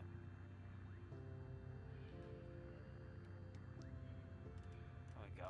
Oh, it's not really doing its thing, is it? Oh man. Alright, that's interesting. What the heck is going on with this thing? It doesn't do that in real life. Okay. Go to the next one. No, I said Kilo Papa Yankee Mike. Whoa. That was weird. Charlie. Hopefully nothing crashes by doing this. Kilo. November. Enter. Enter. Alright. Enter. Flight plan. Do I have to erase anything there? Usually it's just direct. Crookston. Enter. Oh wait, I have to send now. No, I didn't want to do that. Alright, let me try this again. This is what I had to get used to when I had this in real life again. But it went fine. It's just using it over and over again. See. If this doesn't work, I'll just trust my tablet to do it all. But if you go to the start screen, put it all in, it'll do it for you. Enter, enter, activate. Come on now, I should be able to activate this. Enter, enter. So I guess when you put a flight plan in there, it's pretty much stuck. Okie dokie. Not real life like at all. So if anyone wants to tell me how to clear out the flight plan, let me know. If not, I'm just gonna do my thing here. I'll just use my GPS on my tablet. It'll be fine. Alright, with that, avionics are on. ATIS B125.875. Kilo Delta Victor Lima automated weather observation 1900 Zulu. Wind 245 at 20. Visibility 9er. Sky condition clear. Temperature 11 C dew point. 1 tree C altimeter 29er 68. Kilo Delta Victor Lima automated weather observation 19er 00 Zulu. Wind 245 at 20. Visibility 9er. Sky condition clear. Temperature 11 C dew point. 1 tree C altimeter 29er 68. Alright. So same runway as we Kilo started Delta with. Victor Lima automated weather observation 19er 0. Kilo Delta Victor. No, see, it has that bug again. Where you'll be switching between, and you have to keep doing it a couple times to get to work. So, all right. With that, back to the checklist. It's all these little things, and you cannot rush, because when you rush, that's when you're gonna mess something up. Altimeter set. Transponders 1200. Yep. All right. ADS-B is on with the nav lights. Radio test. Let's test it again. And I'll make sure that Minneapolis Center is still on, which it is. It's 133. I have to change that frequency though. 133.4.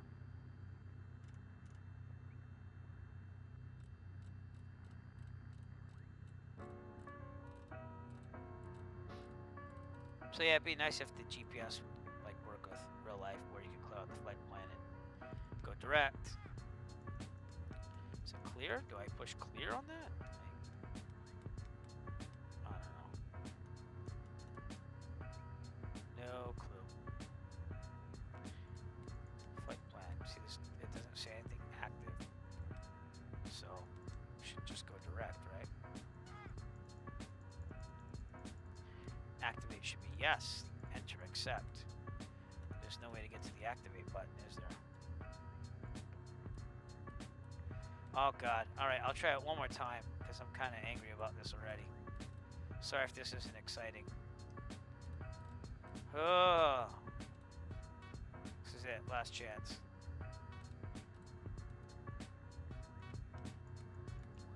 I'm supposed to go to activate. I'm supposed to push enter. Yeah, I'm trying to get that to go direct to Crookston. So. And I'm also getting spam calls. Let me reject that. Okay. So aggravating. I got direct. I got it set. Push and enter. It's supposed to go to the activate though eventually. And that's why you turn this or something. And it's supposed to go to the activate. Yeah, you know what? I'm done. I'm done. I'm just not doing it. We're just going to use GPS on my tablet. So. Alright, heat vent, I already did all that. Altimeter, ADS-B, radio test. I didn't test the radio. Here we go. Minneapolis Center, November 489, Echo Foxtrot radio check, please.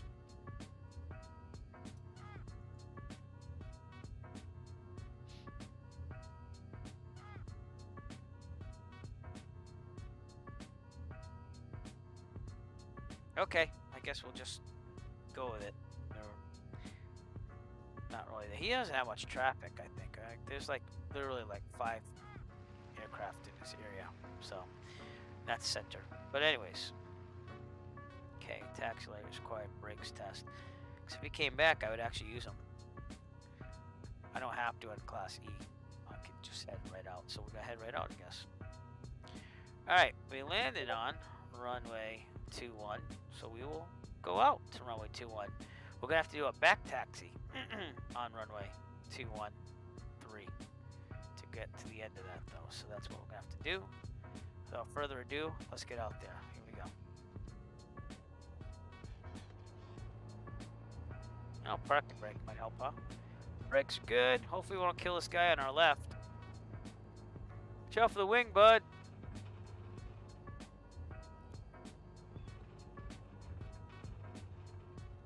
And we are on our way.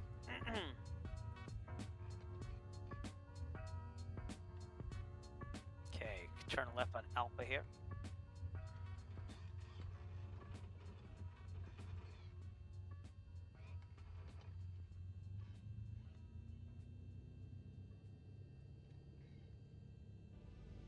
Do the aileron corrections here. It's real weather and real time. going to stop anything during that little standby there. Alright, rudder's getting stuck again, so excuse me if it jerks that way. I have to wait to get some new ones. These did last me about 3 years, 4 years, and they were used when I bought them on eBay. So before we get out on this runway, let's change it to VATSIM Unicom here.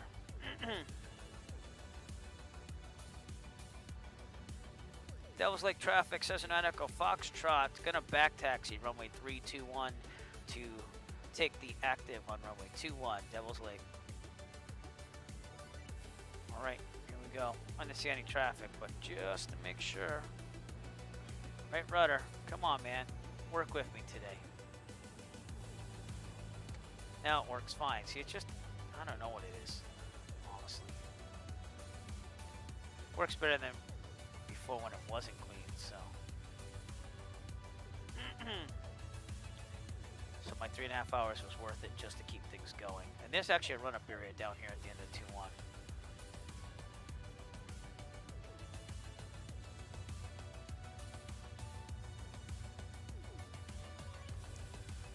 Anyways, I'll do my standard spiel here. If you like what you see and you've been following, please push the follow button if you're following us on Twitch. If you also want to pop over to YouTube and search up Eric Flight, appreciate subscribes and likes there as well. I hope I'm worthy of that, enough for you to actually do that if you're not already, and if you have already, I appreciate that very much. Also, you might want to check out simulatadaviation.com. I am an affiliate of simulatadaviation.com. Nothing monetary, just we're trying to promote the hobby more in all facets, whether it be virtual airlines, general aviation like I usually do. We're trying to make it all happen. In fact, I'm being streamed there right now. Whenever I stream, it goes instantly right there, so.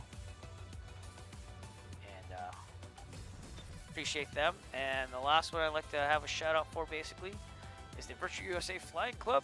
You'll see that little flag this way. There you go, that way. And we are a Discord group that promotes general aviation using VATSIM and everything. And we are always looking for more members, so please feel free. If you're on Twitch, you can actually see the panel below, and it sends you right to the Discord to join if you'd like to do that. And yeah, I can't speak highly enough about those groups, and it's fun to be there. So, all right, run up. So you did turn off the engine, so you might as well do the run. Brakes are set. I always do a run up either way, so just make sure things are working. Fuel set to both, trim set to take off, flight controls. Right in, right out, and you look at the ailerons and elevators as you do that in the real world, but we'll just pretend that I did that now. Annunciator lights test, doing well. Instruments, trincquators in the middle, no flag. Heading indicator should be about, it's a little off, but it's not that bad. It's about 242. Vertical speed looks good. Kilo Delta Victor Lima traffic. Altimeter looks good. 51021 Horizon looks good. Southeast inbound ILS runway 31. And airspeed looks good. I got someone coming in on 3-1 over here because the 122.8 is the real life CTAF due, so that's Microsoft Flight Simulator traffic. Someone's coming in. See what's going on there. Someone's coming in ILS, so we'll just keep an eye out for them. Alright, mixture, best power. Well, let's test that. We gotta get to 1800 RPMs. I already have it leaned out a little bit because we are at a higher elevation at airport. Let's lean it out to get maximum RPMs. Just right about there. Alright. Still around 1800, so we're good. Alright, check the right magneto. Looks good. Back to both. Left. Back to both. Vacuum looks good. Amp should be about 0 and charging slightly, but it never does. Oil pressure, oil temperature in the green. I'm gonna idle.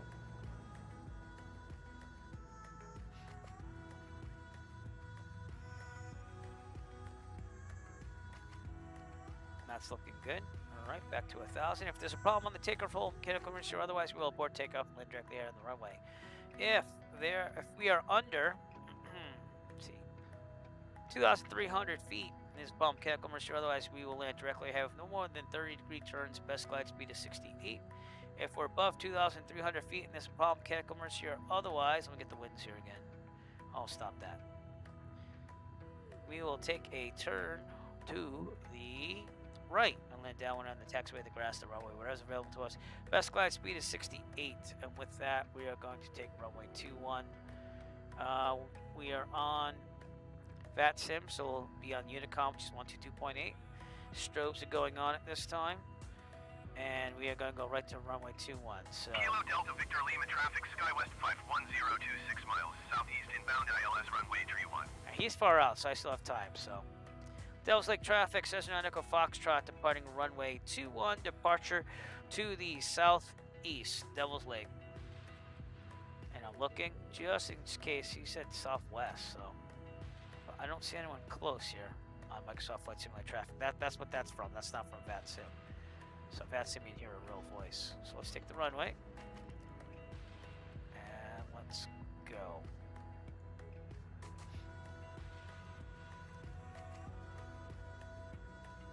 Getting closer to the east here. 2 flight legs and 1 for today, which isn't a common theme here, but they were small enough, so I figured why not, we'll do it. We're in the middle, rotate at 55, climb at 74, starting the stopwatch now.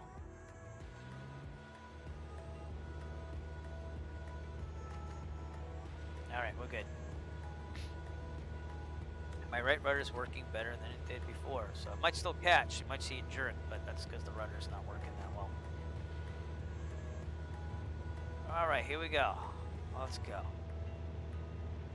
55, rotate.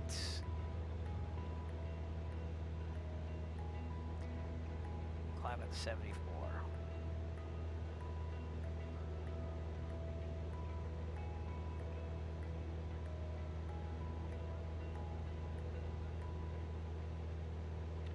What we'll do is we'll take a standard left departure out of here, and then we'll call for flight following, maybe in the. I don't really have to have flight following, honestly. So you know what? I might not do it.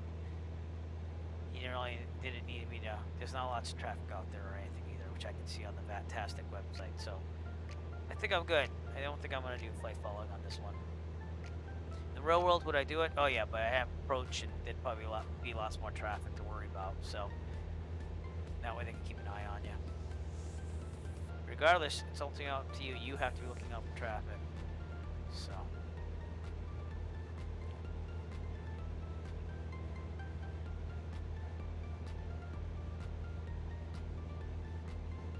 Let's get to 2,300. Then we'll take a standard left departure. 45 degrees to the left. Okay. Clear on the left, here we go. And we'll keep climbing for 5,500 once again.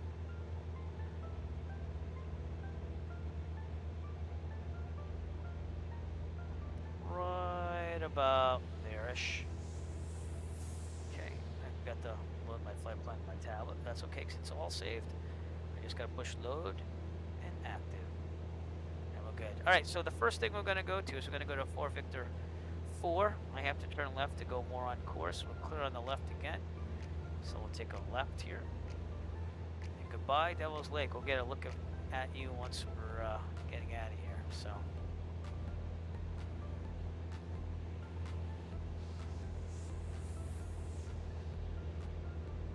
Okay, magnetic heading will be. This is with the wind correction angle factored in. Be 115 once we're established on the path here. So what we're going to do is we're going to turn like 90 degrees here to intercept the direct route. We'll go from there. 3,000. Melt the mixture more if we can. The EGT is right about where it should be actually, so I don't have to touch that much. Again, that's just another way of finding the optimal temperature at which to leave the mixture. You can mark that with this red line on the EGT temperature, and that will help you keep it nice and lean. So, goodbye, Devils Lake. Nice for a little stopover for some fuel. We're on our way. 4 Victor 4.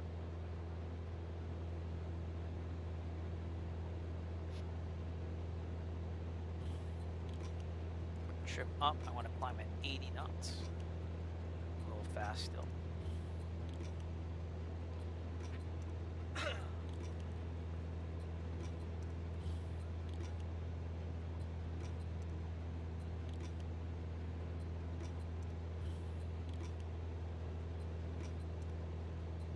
Again, once you load a flight plan in here, I guess you can't use the direct to thing, but maybe I will download that mod. And again, that mod's right here for the Garmin GNS 530, and see if that will correct any of that, because you can't get it to work after you have a flight plan in there from a previous flight, which is not like the real world at all. So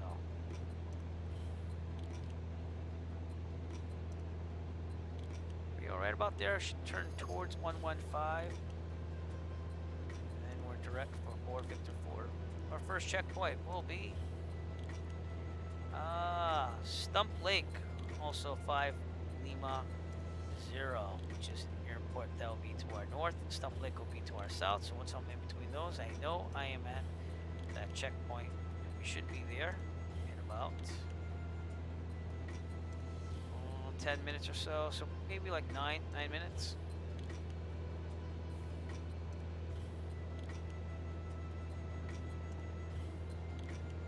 Climbing 4,400. Gonna go to 5,500.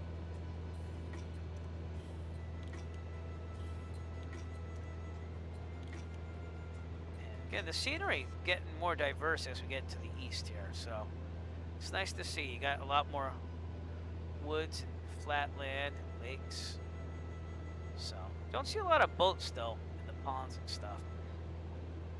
I have the traffic, I think, set at 100 for boats and stuff, so we'll have to keep an eye out for boats.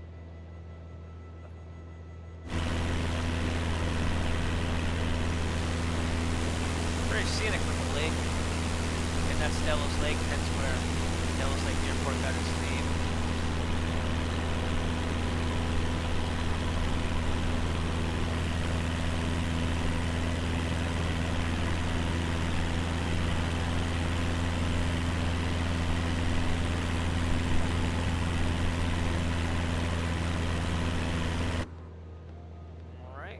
About 5,000. We're going to start trimming down.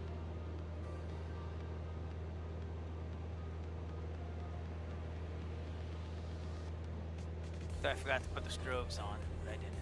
I like to put the strobes on even during the day just to get more visual with any aircraft. And we are slightly south of where we should be. Keep it at 2,500 RPMs or so. We'll also do one little leaning on the mixture once we get established on cruise altitude here.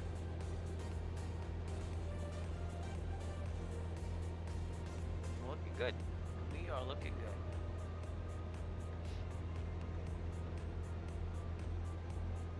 So again, thank you if you've stuck with me this whole time. I appreciate it, because you know I had that little standby and I got ready for this next flight, which I could have divided into two, but they're only about 40 minutes each, so I was like, why do that? Just take a little break, and then we'll continue on. So, getting closer to the East Coast, where we started this Around the USA flight back in June. Unprepared version 5, that is. So, it's been a little bit more enjoyable with this nice satellite imagery from Microsoft Flight Simulator.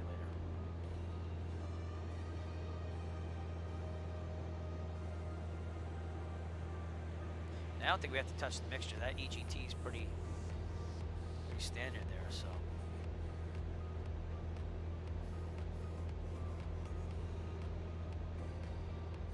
Nice visuals. Again, the weather should be clear all around us. A little gusty, but very clear, and should be good. If this thing could ever trim right, it'd be good.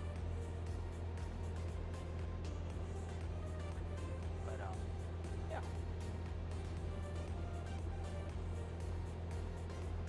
See, now this says on that mod there, as I get back to this GPS here, it says better direct to management and possibility to direct to and approach ICAO waypoint. So maybe that will fix the problem of not being able to go direct after already having a flight plan loaded in from the default menu. We'll have to see. So.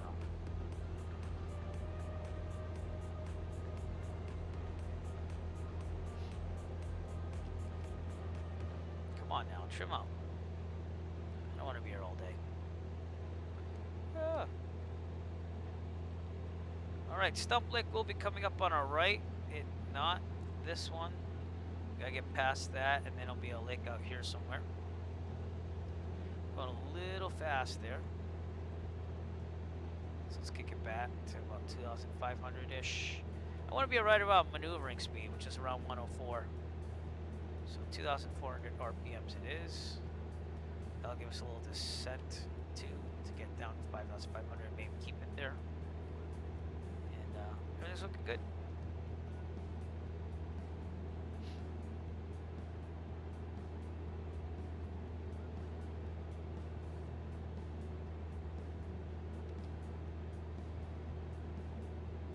But yep.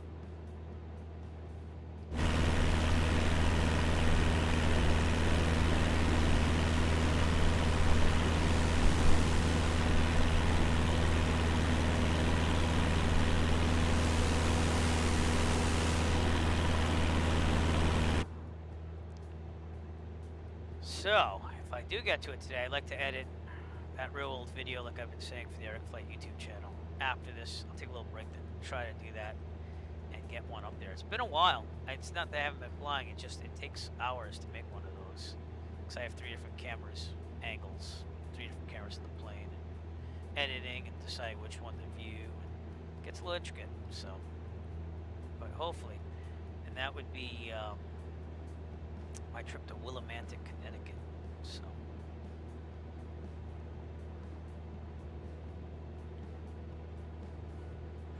Excuse me. Again, we're direct for Victor 4, Northwood Vince Airport. Then we'll take a turn to the north, and that's to avoid the TFR area around the Grand Forks Air Force Base.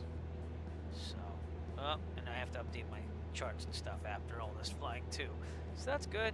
I'll update it on my phone while we're doing all that, because I do have the same Avere app on my phone, but they update the charts obviously when they come off the FAA website. So that takes a good hour just to download everything, but obviously worth it.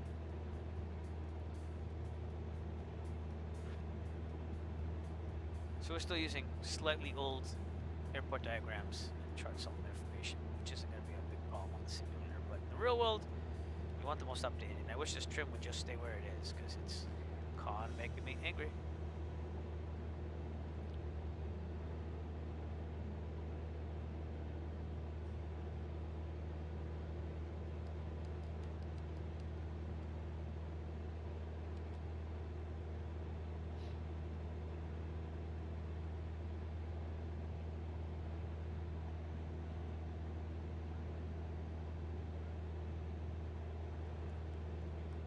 Okay, Stump Lake should be coming up on our right, and the town of Lakota, which has the airport right underneath it, should be coming up on the left.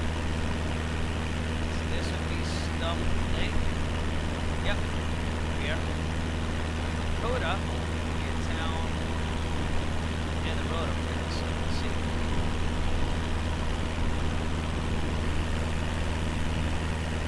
You see it has some trees in the pond here. Very interesting. Don't know if that's realistic, but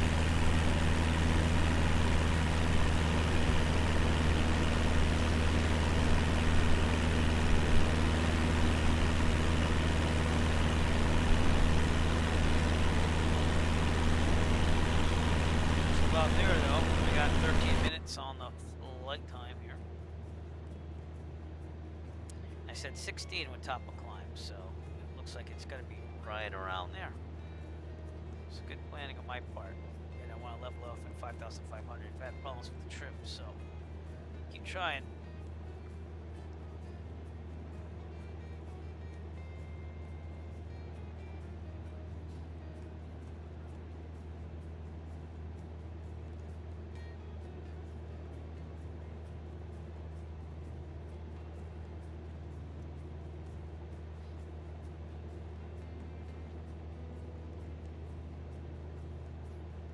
It's a little strong. We have a ground speed of 115 knots.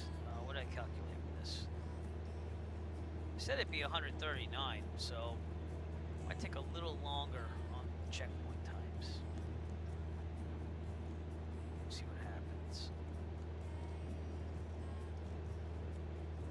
Lakota should be off our left here. Maybe that's right here. Yep. Right there. That's Lakota. Let's use that stump. Lake will be off our right. There. Yeah. So that's why we picked those checkpoints. If I can't see one, I'd see the other. So. Alright, I'm going to call it at 15 minutes. I'll adjust all my other times accordingly.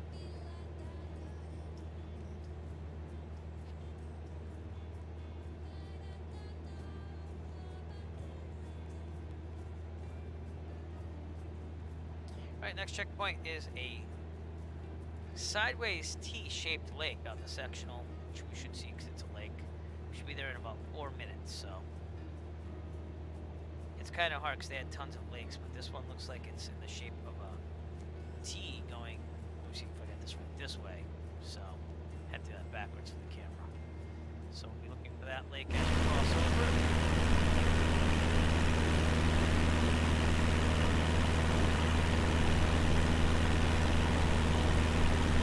Yeah, we should be crossing right over that. It won't be this one. It's the next one up ahead. So.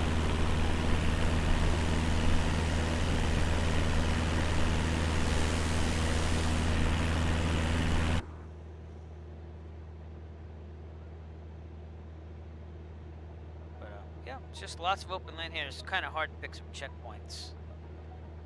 Luckily, it's not a long flight, but it's harder when the stuff is spread out more than what it is in other places.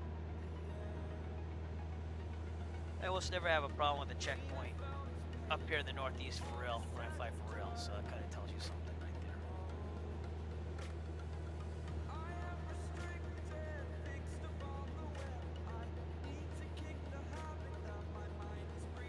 It's pretty nice scenery though, right? I think it looks pretty nice.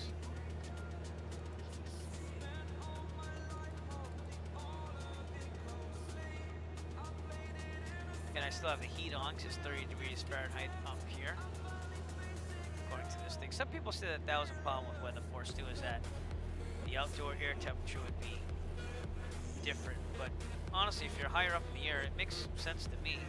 Still has Devils Lake weather going in there. 57 on the ground, 33. Yeah, you know, can be in the real world like that. I know my recent real world flights, it's gone down about 15, 20 degrees Fahrenheit when I'm up at cruise level, so that's why you'll be in a jacket, it'll be 70 degrees on the ground, but then you get up there and it gets a little cold at like 50 something degrees. So. Okay, let's see if there's closest VOR is Grand Forks, so.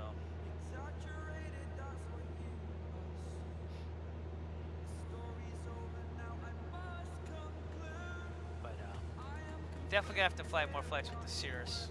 I get very comfortable with that, and that will let us have quicker but longer flights.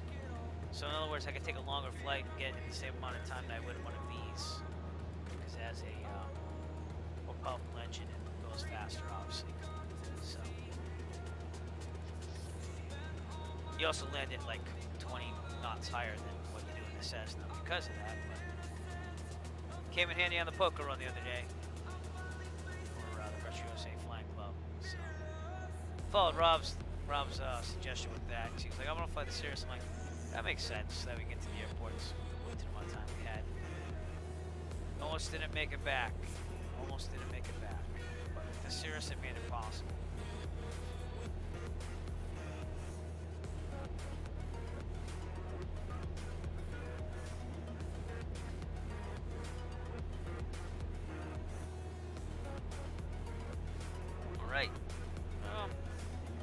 That lake should be coming up in front of us. So let's take a look outside. See if we can see it. This is weird. Oh, there it is. Right there. See how it kind of looks like a T? So that's why T said T-shaped lake. lot of people think I'm nuts with this checkpoint, but it was the most predominant thing I was going to see over here, so. For a checkpoint. And we're going a little slower than what I calculated, but again, I said that was kind of to be expected after I saw what my ground speed was. And I said 19 minutes, and I already have 19 minutes, so it's not far off. It's just going to be a couple extra minutes. The winds can change after you plan out a flight, so it's not anything out of the ordinary. Usually don't change a lot, though. It's all an estimate.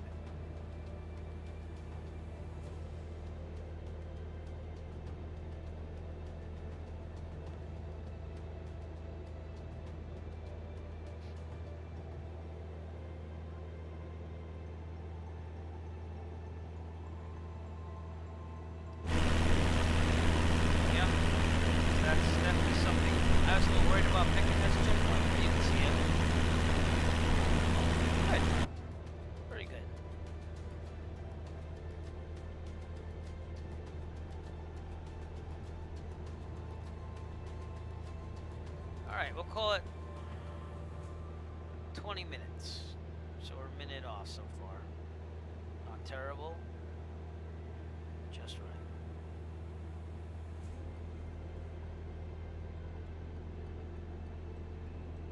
Alright, our next checkpoint is going to be Rickety Back Airport. It's a private airstrip.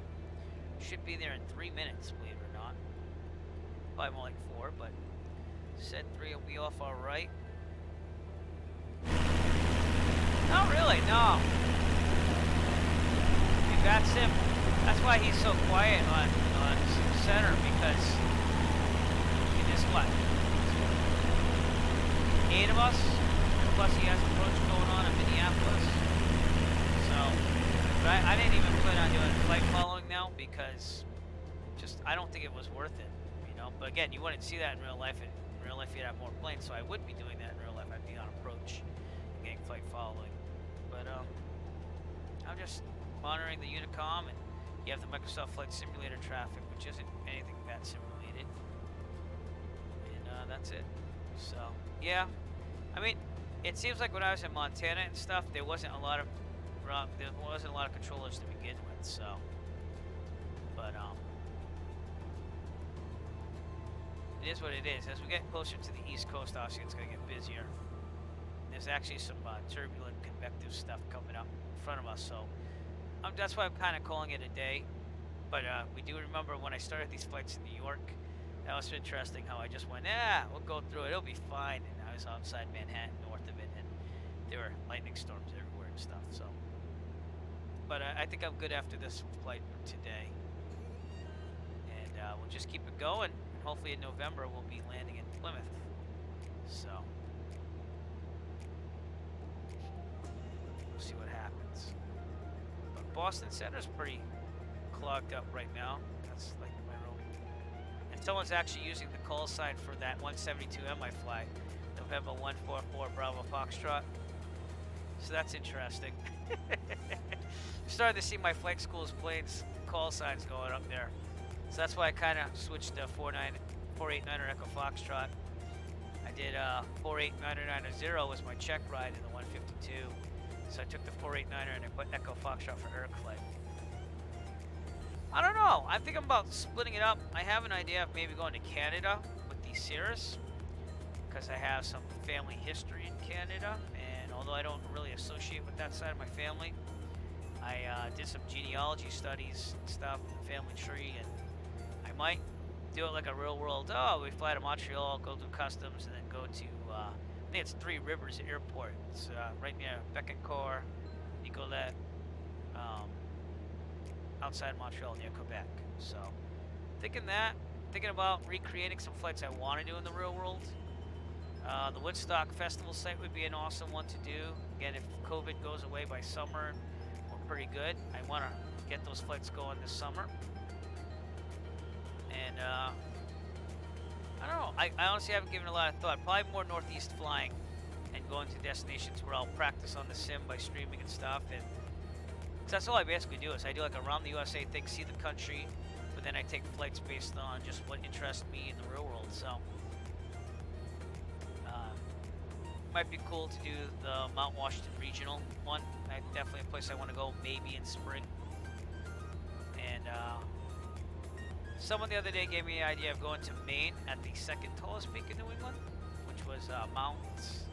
God, I can't remember what it's called. Let's see if I get it in here. Mount. Oh God, what was it? Killa something or another. Oh, Mount Katahdin. So I might go up there on a flight. But yeah, I kind of just have things pop up in my head. It's kind of like flying in real life. Like, where do I want to fly today? Let me look at the sectional. Where haven't I flown to yet? You know. Might also recreate some of the flights that I've done real world videos on. And if I ever had time, we could kind of intersperse the real flight footage with the simulator footage. Rickety back should be coming off. Coming up on our right. Coming up on our right. See if we can see it at all. It's a field airport, I believe. So, but I don't see it. These can be hard to find in the simulator. In real life, they're usually a little easier. What's this one?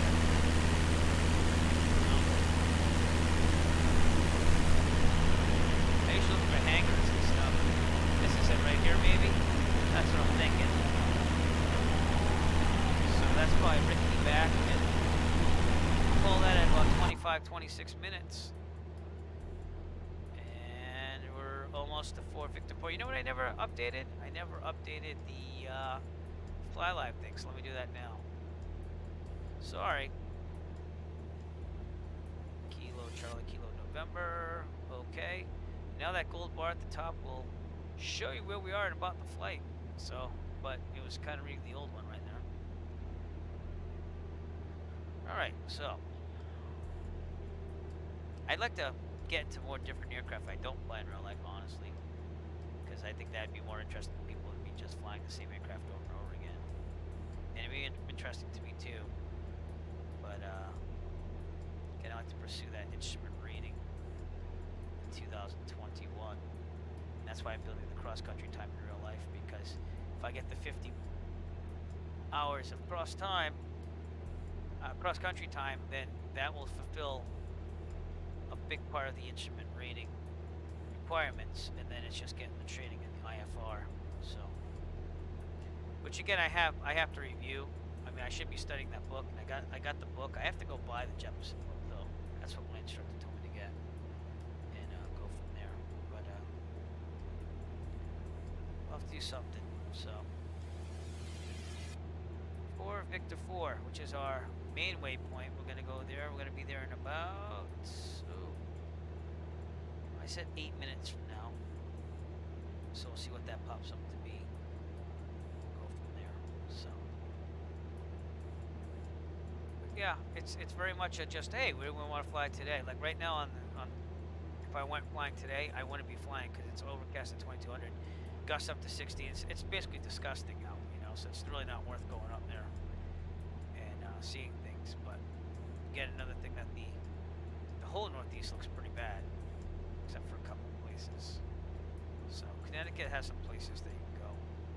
What I like to do real world wise is maybe go to Montauk in the Cessna 172 or even the 152 for a cross country. So I might do that in the sim in between all these. So it's very much just get ideas, go do it, stream it to welcome other people with you, and I'm gonna do it either way. So that's why I stream. So, and I hope you find it somewhat interesting. So, but we have been getting more followers and subscribers, so I think I'm doing something right, at least for some people.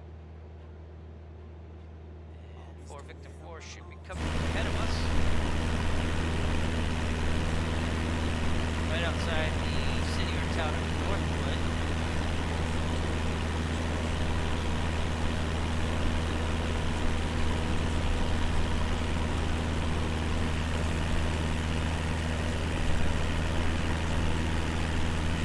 Could be it. Maybe just hasn't loaded everything I wish Microsoft Flight Simulator would load the airports with a little bit more urgency. It'd be nice to see them more like real life. So, but you gotta deal with what you got. Yeah, it's pretty crappy weather ahead of us. So, if I did this real life, I'd probably want to stop right around where I am, anyways. So.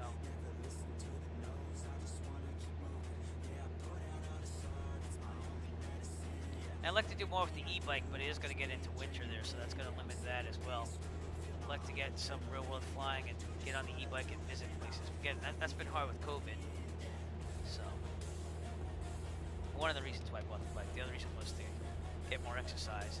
And I am proud to say that I am getting more exercise, and it's been pretty consistent since April. So, just goes hand in hand with keeping your medical as being a pilot. Just be as healthy as you can. I wasn't the healthiest from back in the early 2010s, should we call it. So I'll keep working on it. If I am thinking about doing basic med the next time I have to go in, which I believe is 2024. So that's when my third class medical run up, and then I'm over 40 now, so it's going to be every 2 years instead of every 5 for medical. Unless I do basic med, in which case it's take a test online every 2 years, I believe. Then every 4 years you have to renew your basic med. See, now I'm just a private pilot.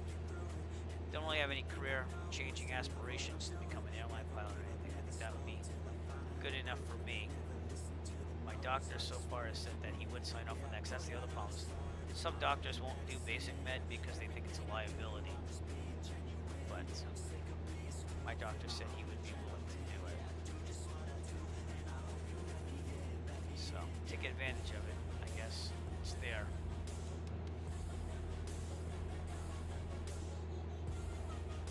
Alright. So when we get to 4 Victor 4, we will turn left to about 7-3. And we got direct course for our ultimate destination, which is Crookston, Kirkwood Airport. So, that'd be Crookston, Minnesota, so it's a new state. We actually got to cross into Minnesota. I'll tell you when we cross in Minnesota, but it'll be south of Grand Forks. So.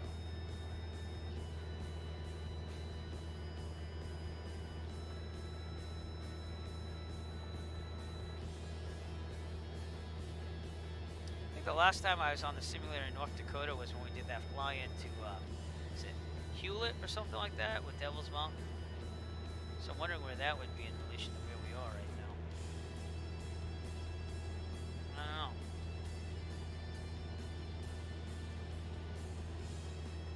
Alright, let's look for 4 Victor 4 over here, though.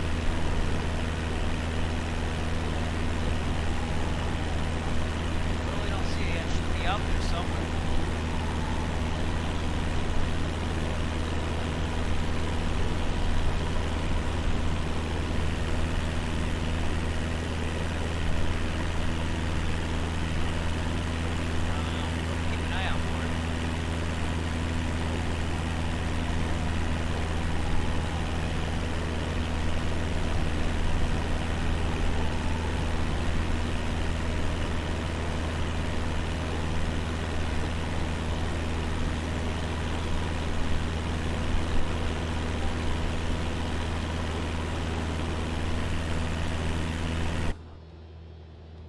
Seeing it yet.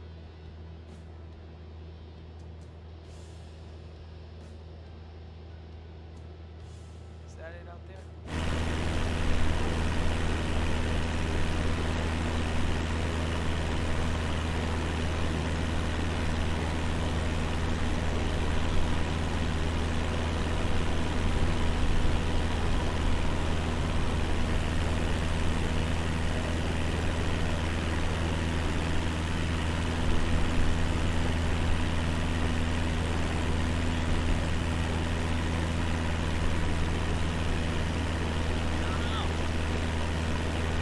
Definitely we're heading up to it, so.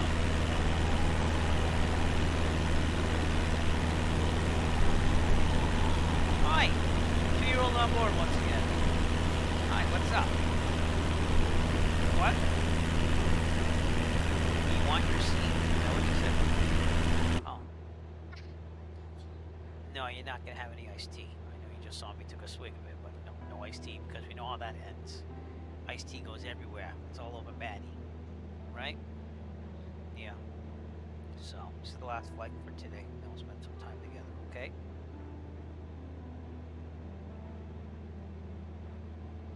I have no clue what you just said. What did you just say? Okay, well, we could do that after I get done with flying, okay? Okay? Right, can you not touch stuff? Because then you're going to ruin the flight. And I know that might be a... She's very smart for a 2-year-old. She might sabotage this just to think I would get going there. But no. Okay, go see Mama when I'm done with this. Hey, but then you can't touch, like, all the controls. I have no problem with you staying with me. Okay, we are supposed to be over 4 Victor 4, so let's take another look here. Oh, there it is. It's just a small airport. So, you see that? You see the airport? Look at that. Isn't that cool? Yeah, we're flying. That's us flying. Alright, watch out for those controls, kid. Alright, 7-6 on the heading here, so let's get a little bit more to the left. Maybe a little bit of rudder help us. And again, we're going to be heading direct to Kilo Charlie Kilo November, which is our ultimate destination today. You know, I don't think the FAA would approve of having a 2-year-old on my lap while flying. Gotta be honest with you. Okay, right about there, right rudder. No, we're not watching Bluey right now. His daddy's playing the game. Just flying. Takes this pretty seriously, actually. Okay, alright, so you go see Mommy? Please. Please. Yeah, you gotta go see Mommy. I'm gonna finish with this. Maddie, I'm gonna finish with this, and then I will come see you. Okay? Alright. Okay. That's why we did the standby in the middle of the stream and checked. Just making sure. Alright, let's get back on track here. Our next checkpoint would be... First off, we got to 4 Victor 4 in about 35 minutes. And the next thing we're going to see is Gensrich Airport, which is a private airport. And that will be... Just got to adjust all these times, so excuse me for a second. That'll be in about 4 minutes, so it's not that far. Let's get a look at the sectional here. That'll be off to our right. It's a private airport off to our right. So again, it's going to be a small airfield to our right. But you can see how GPS definitely helps us, because even if you're not seeing it, you can kind of get in the general area, then look for it and go, oh yeah, cool.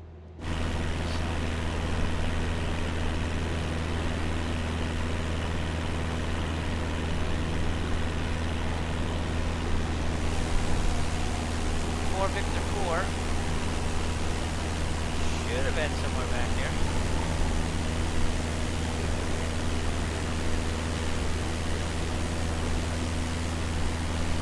Alright, well, I'm done looking for it. Let's just go on track. So.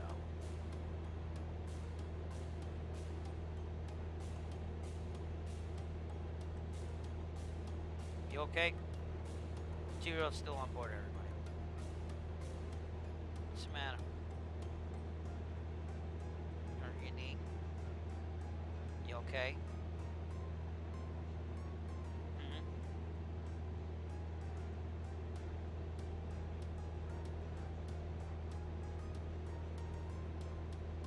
Yes, dear.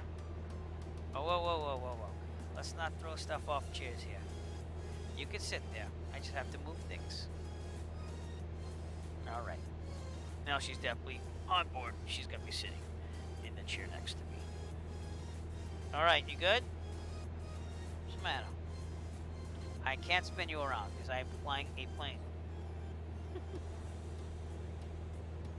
Maddie, I told you I'd play with you right after I get done with all this stuff, right?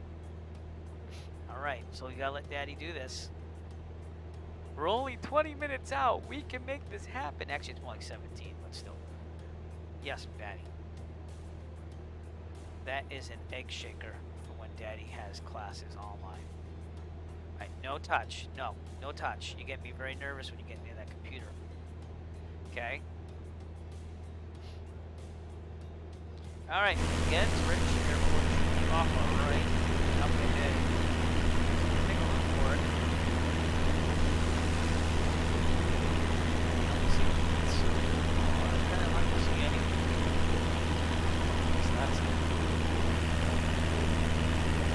off our wing.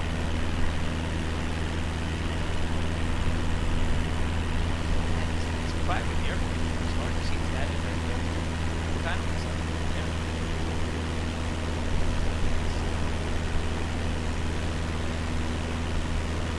That wind's pretty strong though. I'm gonna call that a head switch, and we shall call that. So I got about 39, 40 minutes, and I said 39, so we'll call it 39. Next checkpoint is Thompson, the town or city of Thompson, and that should be coming off our right up ahead. Believe it or not, we're getting there. We're getting to Crookston Kirkwood Airport. 2-year-olds off board. But I do welcome my children to come see me while doing this. It's just a balancing act, that's all.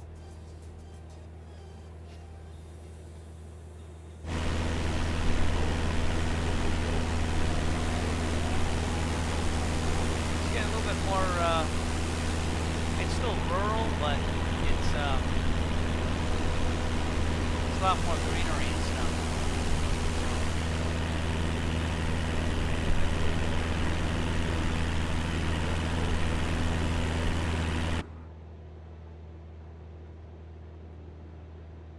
Just making sure the 2-year-old wasn't like behind me gonna scare me or anything like that. You know, she's done that too, because these are noise canceling earphones, so you don't really like see them until they pop up on you.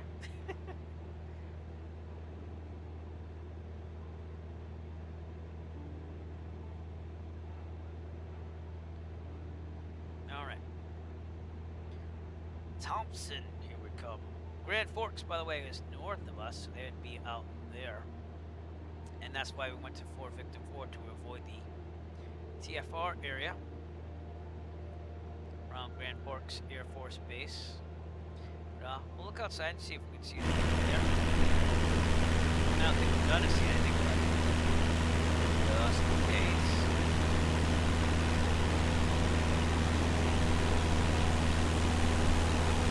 Not really. But it's out there, trust me.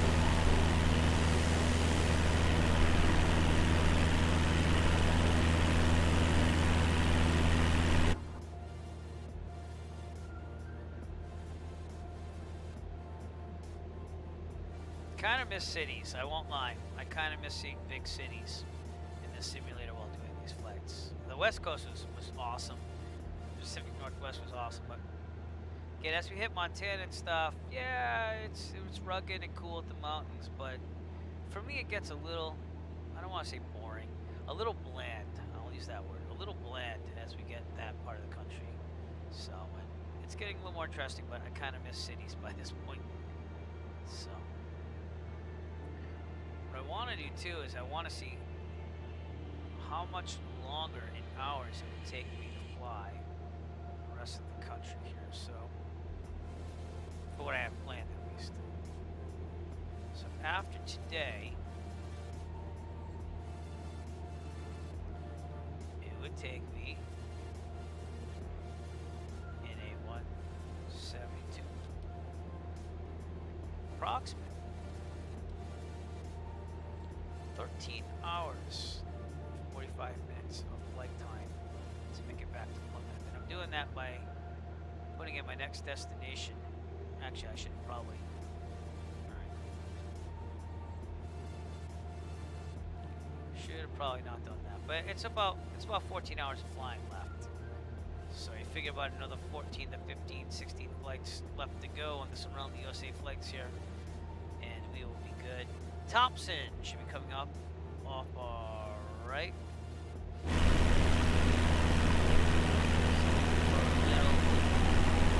Town there. That might be Thompson right there. I don't see any other towns. It's about the right distance in this highway. It's 29. So that's right before 29. So I'm thinking that's Thompson.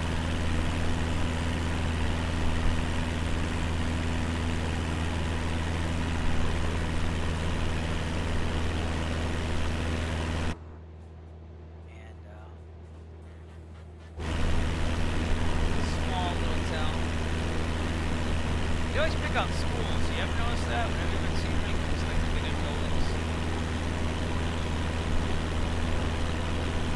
Baseball fields. Seems to be still loading too as well.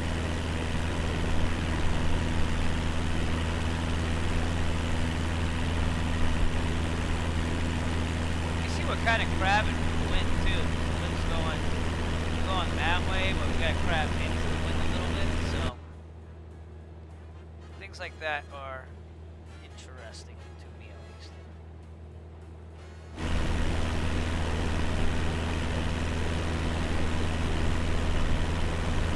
Shout out though to Thompson, North Dakota, and we should be crossing the border into Minnesota pretty soon out there.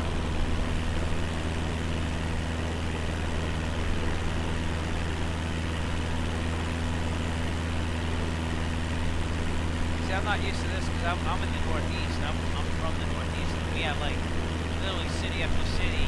Imagine if you flew out here and you have to drive hours to get to the next closest city. It's a little unique to me.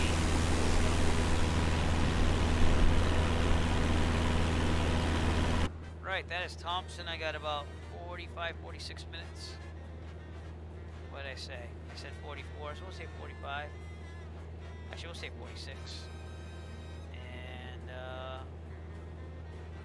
we're almost there though. So, we're supposed to be at our destination in 8 minutes, so I think we're going to have to start a descent here. Pattern altitude is 1,900. Yeah, so we'll start a descent. Cruising descent, make the RPMs go down to about 22, 2100. Should be about 500 feet per minute or so. Yeah. Alright, let's get some weather. 126.425.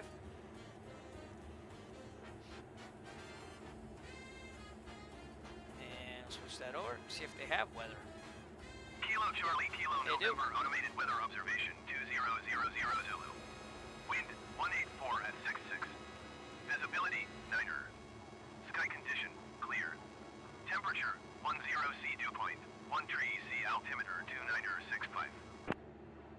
Alright, got list of Kilo Charlie, Kilo November, automated weather observation 2000 Zulu.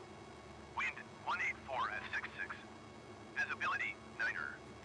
Did that sound like 66, like for winds? Like 66 knots? I don't think that's right. 1 tree C altimeter 29er. I'll listen to it one more time, but Kilo Charlie, Kilo November, automated weather observation 2000 Zulu. Wind 184 at 66. Visibility 9er. if you could tell me what he just said for the wind speed, you let me know, because I couldn't understand anything he was just saying right there, except for the direction. 184. And I thought he said at 6.6, but I'm going to take that as 6. And I'm going to check Sky Vector too, just to see what we're dealing with here. This says at 9 knots. So you know what? I'm going to take that as 6 knots, because that didn't make a lot of sense to me. And if it's 184, we're going to land runway, let's see.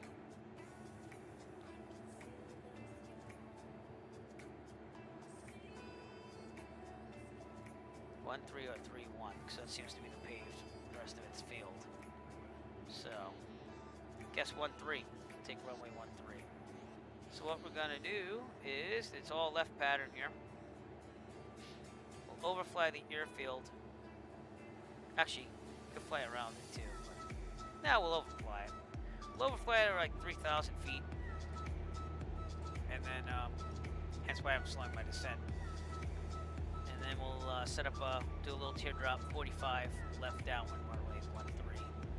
Go there, because they only have one paved runway. The rest of it is field, and I typically go with paved whenever I can. In fact, I've never really landed on a soft field ever. I had to show that I know the procedures for doing it, but I have not done it.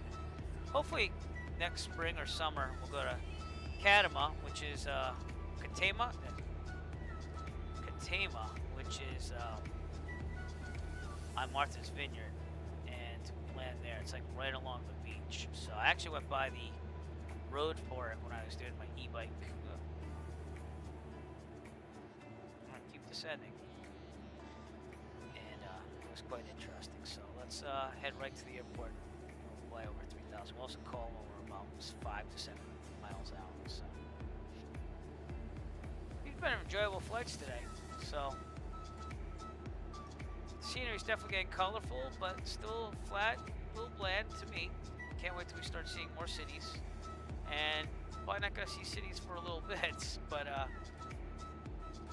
it is what it is. We're getting some clouds now, as you can see too, which is intriguing, seeing that the weather was clear like the whole day. So, but next we're gonna be going right near the Canadian border. We're gonna go to International Falls Airport. That'll be for my next flight on the stream. Probably definitely be happening this week. It's just a matter of what day. So.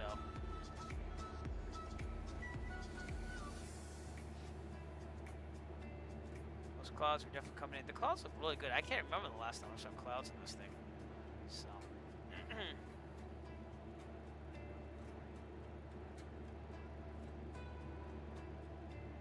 Okay, once we get to 3,000, I'm going to enrich the mixture a little bit.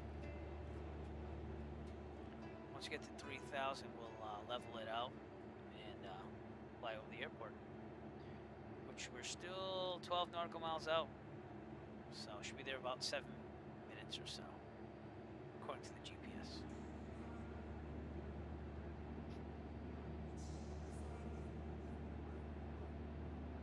Those clouds look really nice though.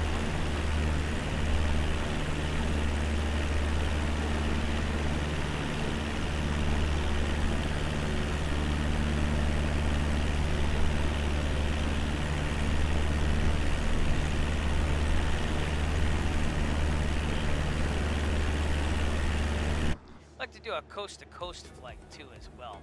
I'd like to do that in the future.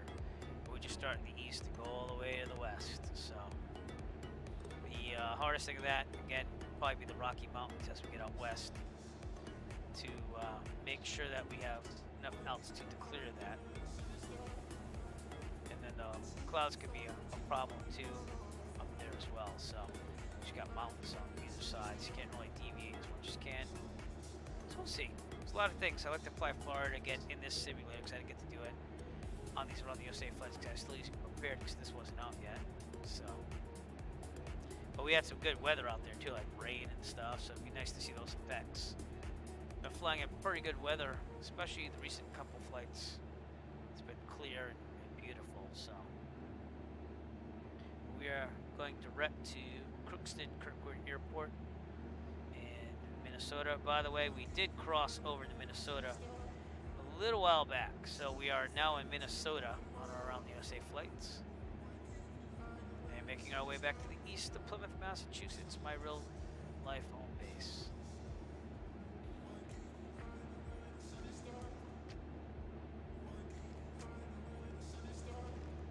Just had a weather advisory for real life here in Massachusetts, so looks like we're gonna get some rain and wind and see what happens with that, but definitely not flying weather here in the Northeast.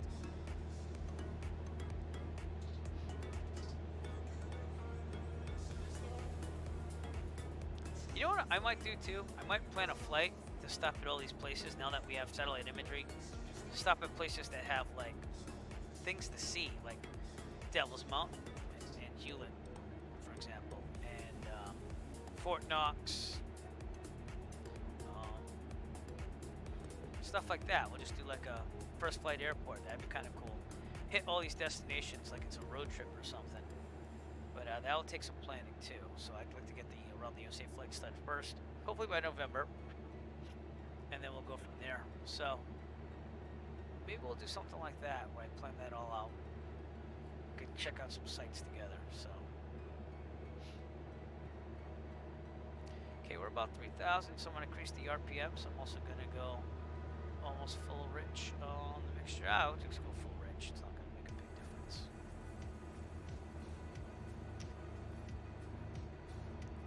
Crookston traffic, Cessna Echo Foxtrot, 7 miles out to the southwest. We're going to overfly the airport at 3,000 and then set up a left 45 for runway 13, Crookston.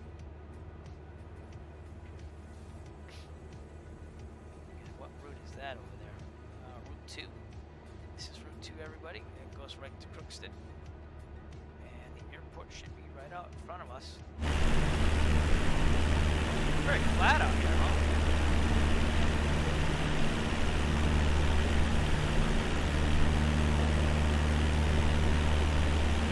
Thinking it might be that. I don't see any runways yet. So we'll have to see. I'm also going to trim up a little bit, maybe a little bit more RPMs.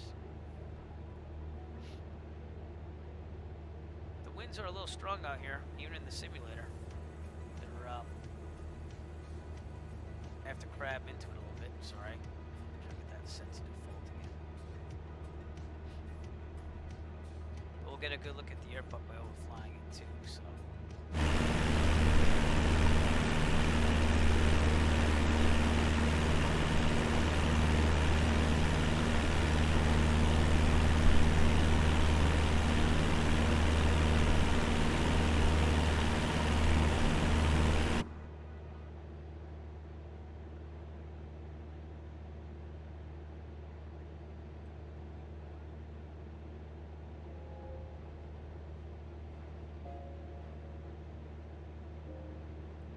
We should see it by now.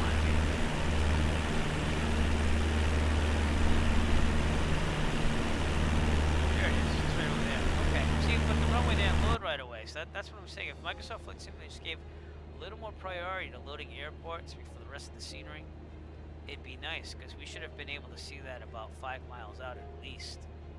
And we're about 3, and that's when the runway finally became visible. So. Alright, trim up. We still want to be at 3,000. Crookston traffic, Cesar Echo Foxtrot, overflying the airfield at 3,000. And then we're going to be setting up a left 45 downwind to runway 13, Crookston. And that's for Bat Sim. There's not a lot of traffic out here or anything like that, though, so I don't think we'll have any problems. Just in case. We'll see what's going on, so.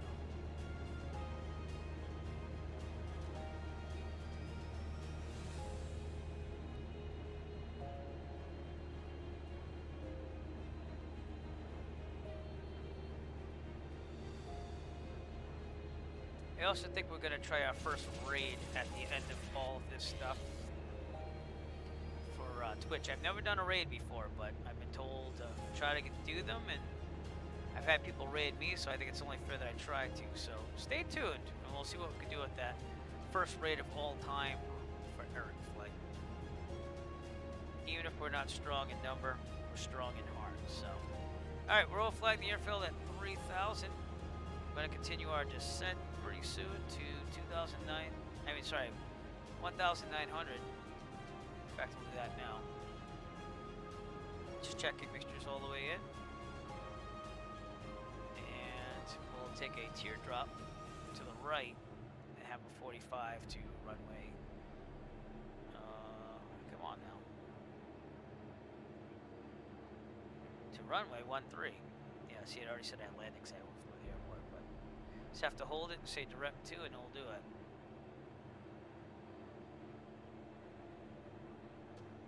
Okay, looking pretty good on the right here, so that's the airfield behind us.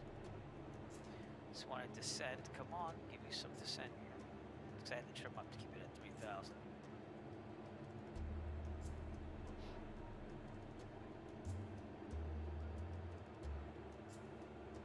And once again, thank you if you've stayed this whole time. Totally appreciate it. And really appreciate you hanging out with me today. So.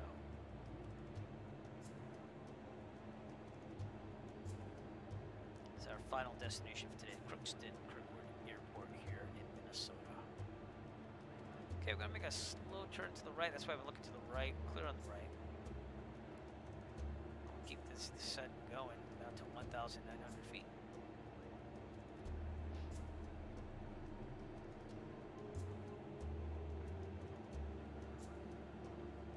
I wish these visors would come down too. That'd be kind of cool. I mean, they're there. They actually kind of do what they do in real life. It'd be nice to be able to put them down, because there has been couple times when the sun's been in my eyes, even on the simulator, so.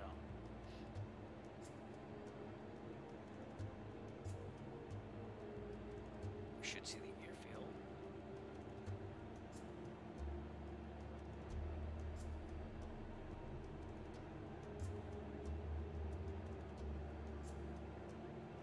There it is right there. Still a little high, so slow us down a little bit more. Trim down. The other thing is the beacon probably wouldn't be on during the day. That's another thing that they don't really have right in the simulator, but it is what it is. Now I set it way too much because the trim's way too sensitive. Crookston traffic says Nautical Foxtrot, 3 miles out in the 45 runway 13. Crookston.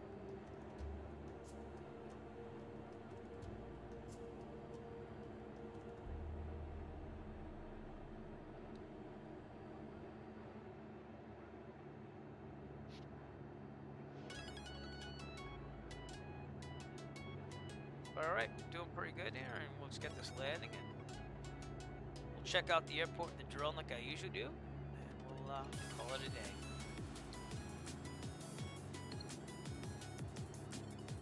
Turn left downwind pretty soon. Would have been better to come more of an angle, but I don't see any traffic other than that guy out there. And that's Microsoft Flight Sim traffic, so they can't really crash into you. Most they're going to do is disappear like a ghost if they interact with your airplane. Okay, turn left downwind.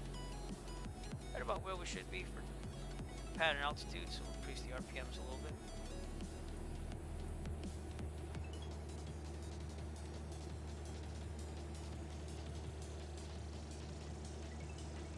Crookston traffic says Nautical Foxtrot, left downwind, runway 13. Crookston.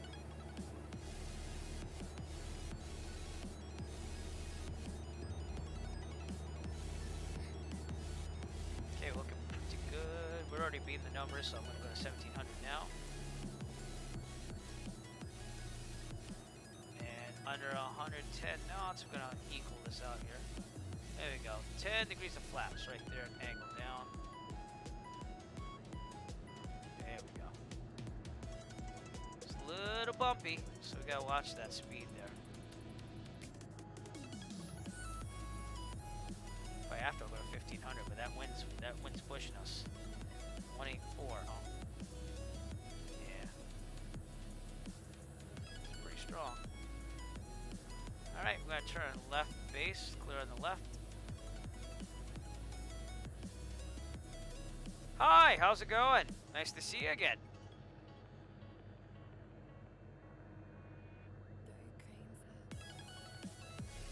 Might be about 80 knots. There, about to land runway 13. We're already back to 1500 because the winds are pretty bad. 10 degrees of flaps. Now I'm going to 20. There's the airfield. Very extended downwind, but that's because the wind pushed us so much. Crookston traffic says Nautical Foxtrot, left base runway 13. Crookston. And we're going to slow turn to final. Clear on the left. Keep this thing going. Should be about 70 knots, but I don't mind 75 because we're pretty far out, so. James, you're switching between both. That's awesome.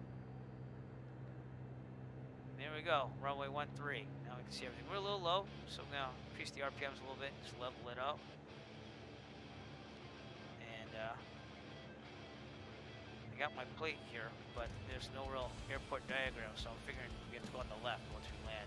And my right rudder, again, if it jerks a little bit, that's because it's not really working the full way. Kilo Tango, Victor Foxtrot, traffic Sioux 257 miles southeast, inbound ILS, runway 31. Here we go. Says we're low, so again, we'll just keep the RPMs up and level out here. Not adding. Okay, yeah, hey man, it's whatever you want. You support either way. I appreciate the support either way. Alright, full flaps. I'm gonna get the RPMs out because we're very high now, which is good. Yeah, it does get to you. Yep. All right, here we go. We're a little fast. I'm gonna keep the throttle out until we slow down a little bit.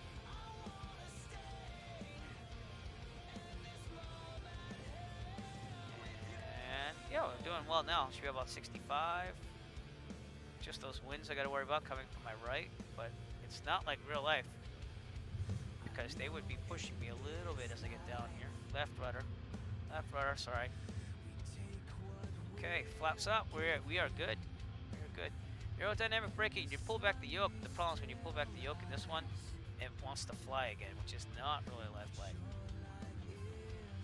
Really? Never knew that. Never knew. All right, we'll turn off to the left here. And welcome to Crookston, Minnesota, everybody. Clear the runway, do our checklist. And then my right rudder was acting up again. I cannot wait till Thrustmaster gets those TPRs out again, because I have a good feeling. I'll lay down some cash for those, but that will hopefully be the last rudders I ever buy. So, and I can't complain about the side tech. They've been pretty good. The problem is that they're plastic on the inside.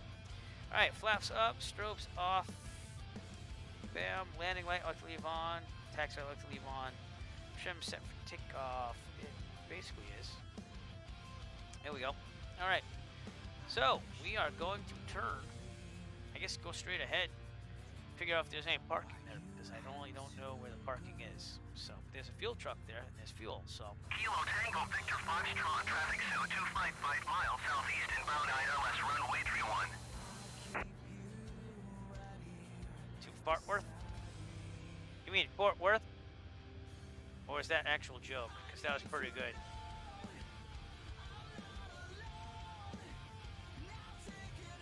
Oh, Clarkston traffic. Says United Foxtrot, clear of runway 13 Clarkston.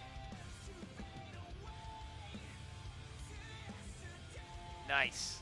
Fort Worth. My brother lives in Dallas, Fort Worth. More Dallas. It's actually Euless. But that looks like to be parking here, so I guess we'll turn around here and just park here. There's no marshals. What am I supposed to do? All right. My right rudder again. If you see it jerking, that's because it's not working the whole way. Works better though, seeing I cleaned it out and stuff. But all right, pretend that taxi light is not there, and let's park this thing. ELT verify silent, avionics off. I'm gonna turn off all lights except for beacon. Okay, mixture, full lean. It's gonna get this ridiculous flight log thing. Come on. Oh, yeah. It's hard to fly around there. Mags off, master off, lights off, parking brake. My brother and I, we flew online on this thing, and even on the private pilot written test, they had the Dallas-Fort Worth area as the example when they talked about airspaces and stuff, because it's one of the most difficult to navigate in the whole country. So, but I remember that specifically. All right, so let's see what Crookston, Minnesota looks like. It's very rural still, but it's there, and there are parking spaces over here too. In real life, I would have probably checked Google Earth ahead of time, and I would have seen where most of the generally used craft to park. But that's definitely not a terrible place to park where I parked it. And I did a pretty nice job, if I do so say so myself. So, but the actual town of Crookston is south of here. So let's see. Well, let's get the runway heading here. So we've got 3-1. That goes north. So this is south. Go south. That's 1-3. It's getting more like here. That must be Crookston out there. So right near where Moose Gang 75 is. So that is Crookston, Minnesota, right here. And it's pretty big for being out here. You can definitely tell where the schools are. Some houses. Has this nice river going through it. So this is definitely Crookston, yeah. Nice.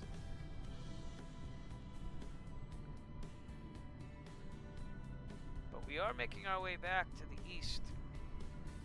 And as we get closer to where I am in real life, I will point out some specific things as I can. I mean, we're going to be going to Niagara Falls and stuff too, which will be cool. I actually downloaded some scenery for that. And just staying on top of the scenery. So, but that is Crookston, Minnesota, and that was our second flight for today on the same stream. So I appreciate it if you stuck it out the whole way, because that was pretty long for watching flights there. North Kakalaki. Where's that? Is that in Texas too? But Dallas, Kansas City. I didn't go all the way down to the south. Dallas is cool. They have some add-ons for that too, for like the Reunion Tower and stuff. So, but all right. Anyways, we're gonna try to do our first official raid in Twitch. So I'm gonna see if we could do this. I gotta mute Twitch and go on the Twitch stream because I'm using Restream to do this. So I'm gonna see if I can do this. So if you hang with me, we're gonna try to raid 757 Spy and see what happens here. And we'll see if I can do this. So, and before we do raid, I want to say I appreciate you tuning in. If you haven't already, I'll get rid of this echo. I'd like you to push that follow button on Twitch, and also if you're on YouTube, please push the subscribe and like button as always. And without further ado, let's try the first official raid ever of the Eric Flight channel. Let's see if this works. Yeah, all right. So in about 6 seconds, we'll go over to 757 Spy, and we'll see what happens. Oh, I got ya. Okay. North Kakalaki. Oh, cool. All right, here we go. We're raiding for the first time on the 757 Spy channel. And again, once again, thank you everyone for tuning in today on this. Let's turn off the background music. I'm gonna mute my microphone. And again, I don't think it shows raids for under 5 people, but breaks on that one. Always try. Do you want to try and make it over to? Do you want to try That's and make it to? So hey, I tried, but I appreciate all your support. And again, I will see you in the future. So thanks a lot. So.